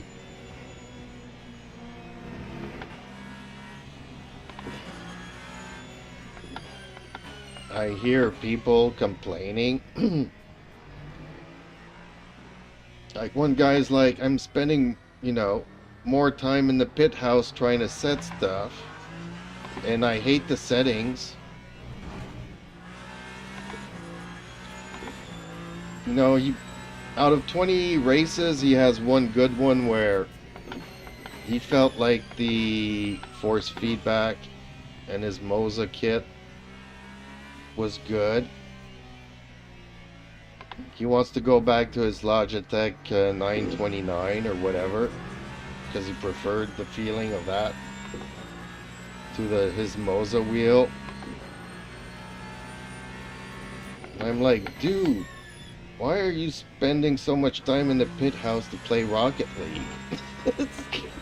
I'm just trolling him, because he's probably a troll. Justin Slim Friesen says, "LOL. I use the default iRacing setting for all driving. Feels great to me."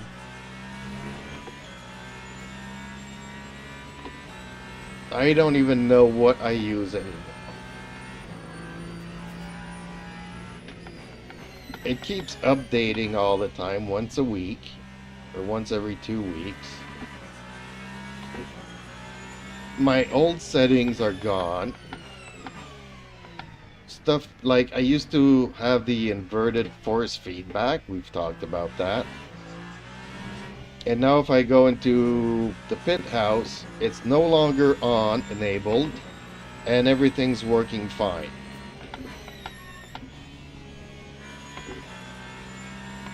So I'm running default LMU settings, basically, to my knowledge. Whereas I used to tweak this and tweak that. The steering wheel, the rotation of it, had it at 900 and all that kind of stuff.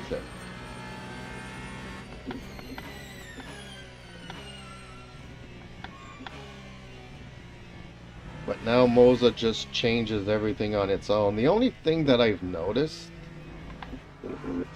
is that after an update, they put the protection back on, which I really hate. Like, I'm not running my wheelbase at 100%, I'm running it at 80%. That has also probably helped a lot with the clipping.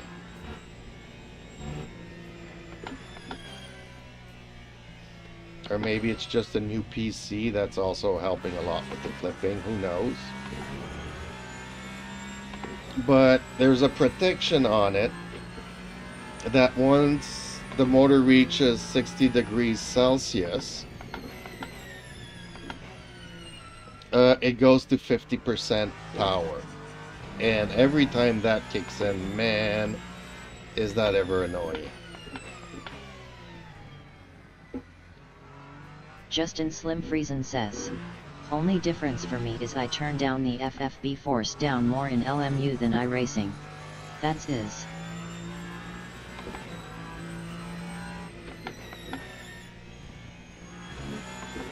Well, I don't know. I know that 12 Newton meters would be way too much. I'd be running it around a third. 4 to 5 Newton meters is plenty. Since I'm running at 80%, it's probably more around 3 Newton meters than anything.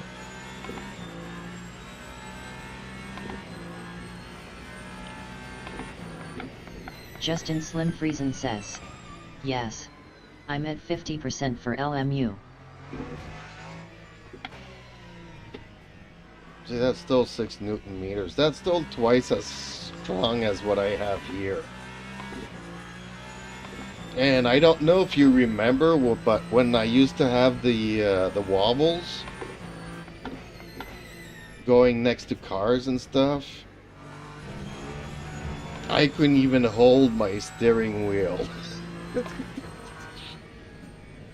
Steering wheel was too strong. My wheelbase was too strong. I couldn't hold it straight. And that's at 3 Newton meters. Can you imagine 6? I'd probably break my thumb or something. So that's what I mean. I don't need something super powerful. Ideally, if I were to upgrade, you know, I'd go with an R21, just because I can feel the nuances of the textures and stuff. But just for overhead, to avoid any clipping whatsoever, I don't think I need to go even to an R12. I think an R9 would be plenty.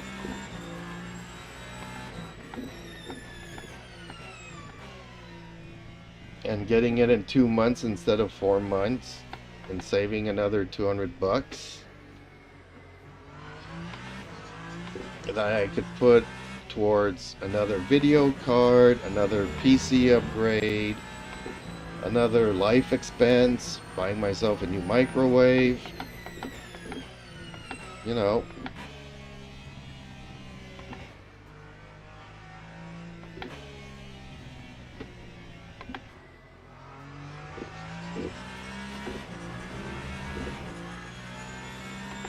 you know, the thing that I would hate is spending to get an R9 and then in a year from now decide that I want to go for an R21. Like, why not just save up right now all the way up to an R21? Because I have a feeling whether I go with an R9 or an R12, in a year from now, I'll be like, let's go for an R21. So why not keep the R3 until I save enough money for an R21?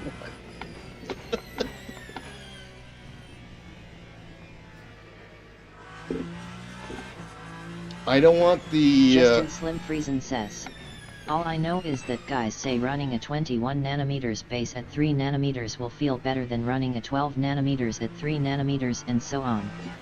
Exactly. Justin Slim Friesen says, so just keep that in mind. Exactly. You know, exactly.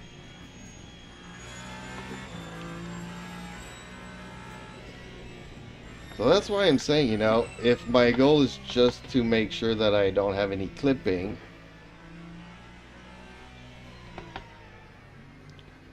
and already the details should feel better with an R9 or an R12 than an R3, then I should be plenty happy with that.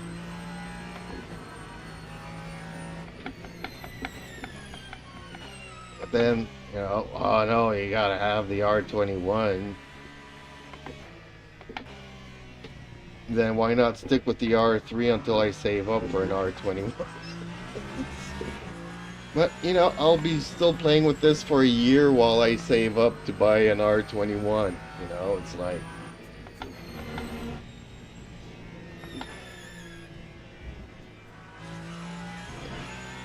And like I said, then you see people like Larson, you know, flying like rockets on an R9.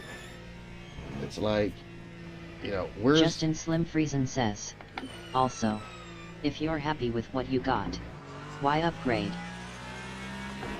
Exactly. Well, okay, I'm going to tell you one thing. Okay? The heavier the wheel, the more numb the force feedback is, right? And the wider the wheel, the more numbing that you get from the force feedback. Justin Slim Friesen says, true. So, I already went from, what is it? A 27 centimeter steering wheel to a 30. So this, the KS, is already like 3 or 4 centimeters wider than the default wheel that the R3 comes with. And everybody says, Justin oh, Slim Friesen says, less power with struggle with more premium, heavier wheel. so, you know, like, no, this wheel is so light that I'm still feeling as much as everything, you know, but it's also just an R3. But the KS Pro is heavier than the KS.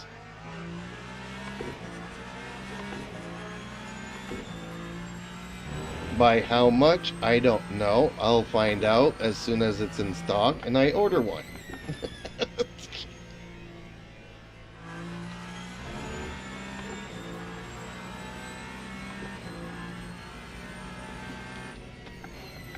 So how much more numbing, because I can't even notice it between the default wheel and this KS wheel, but will I feel it with the KS Pro?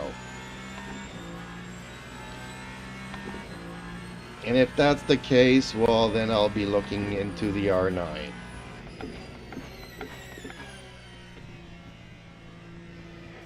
Or an R21. But if it's noticeable, I probably will not want to wait a year to be able to afford an R21. I'll probably want to order an R9 in the month afterwards. And not have to wait 4 months afterwards.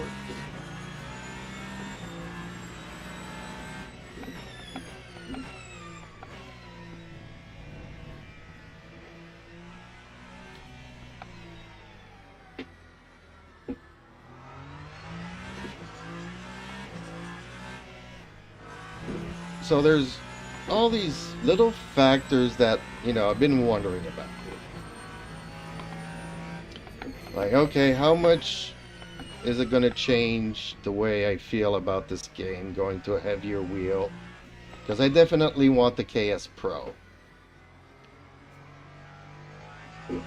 But if I feel like it really numbs everything down, and then I try to run my wheelbase at 100% instead of 80, and then if I start clipping again, like crazy, 3 times in an hour, then that will convince me to go for an R9. Yes, I probably would prefer an R12, but waiting another 4 months, I'm gonna be really unhappy playing this game with a lot of clipping for 4 months.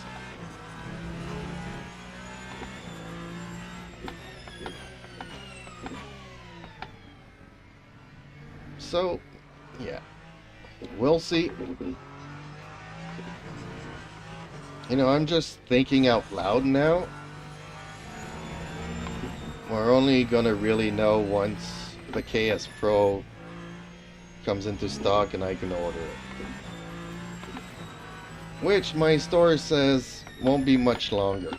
I don't know what that means. It's pretty vague. They said that they are starting shipping mid-June. So is that next week? Is that the week afterwards? I don't know. And if I order it on a Monday, I might actually get it on a Tuesday. If I order it on a Friday, I might not get it until Monday.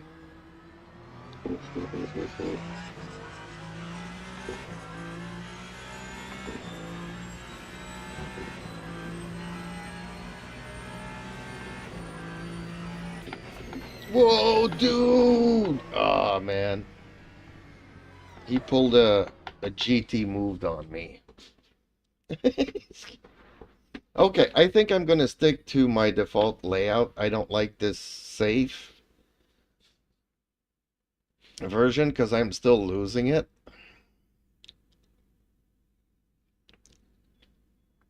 And I didn't take the time to compare the differences, but that high HY setup that I got was really good.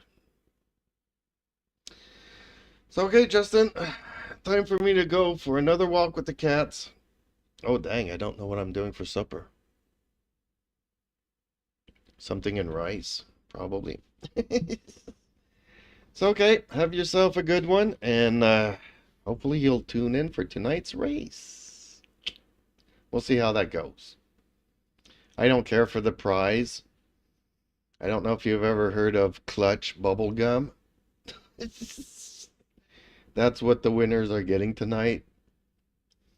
The race is sponsored by Clutch Bubblegum.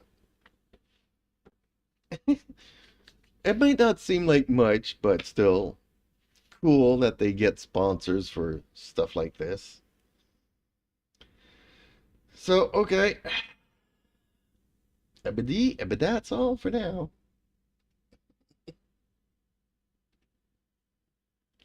Oh, and by the way, you might have noticed that my text-to-speech is louder than usual. I've been running it on my gaming PC rather than my streaming PC. So that maybe one day I can get into Discord without losing. So I can stream and be on somebody else's Discord at the same time. So that's what I'm testing out. Justin Slim Friesen says, Oh nice.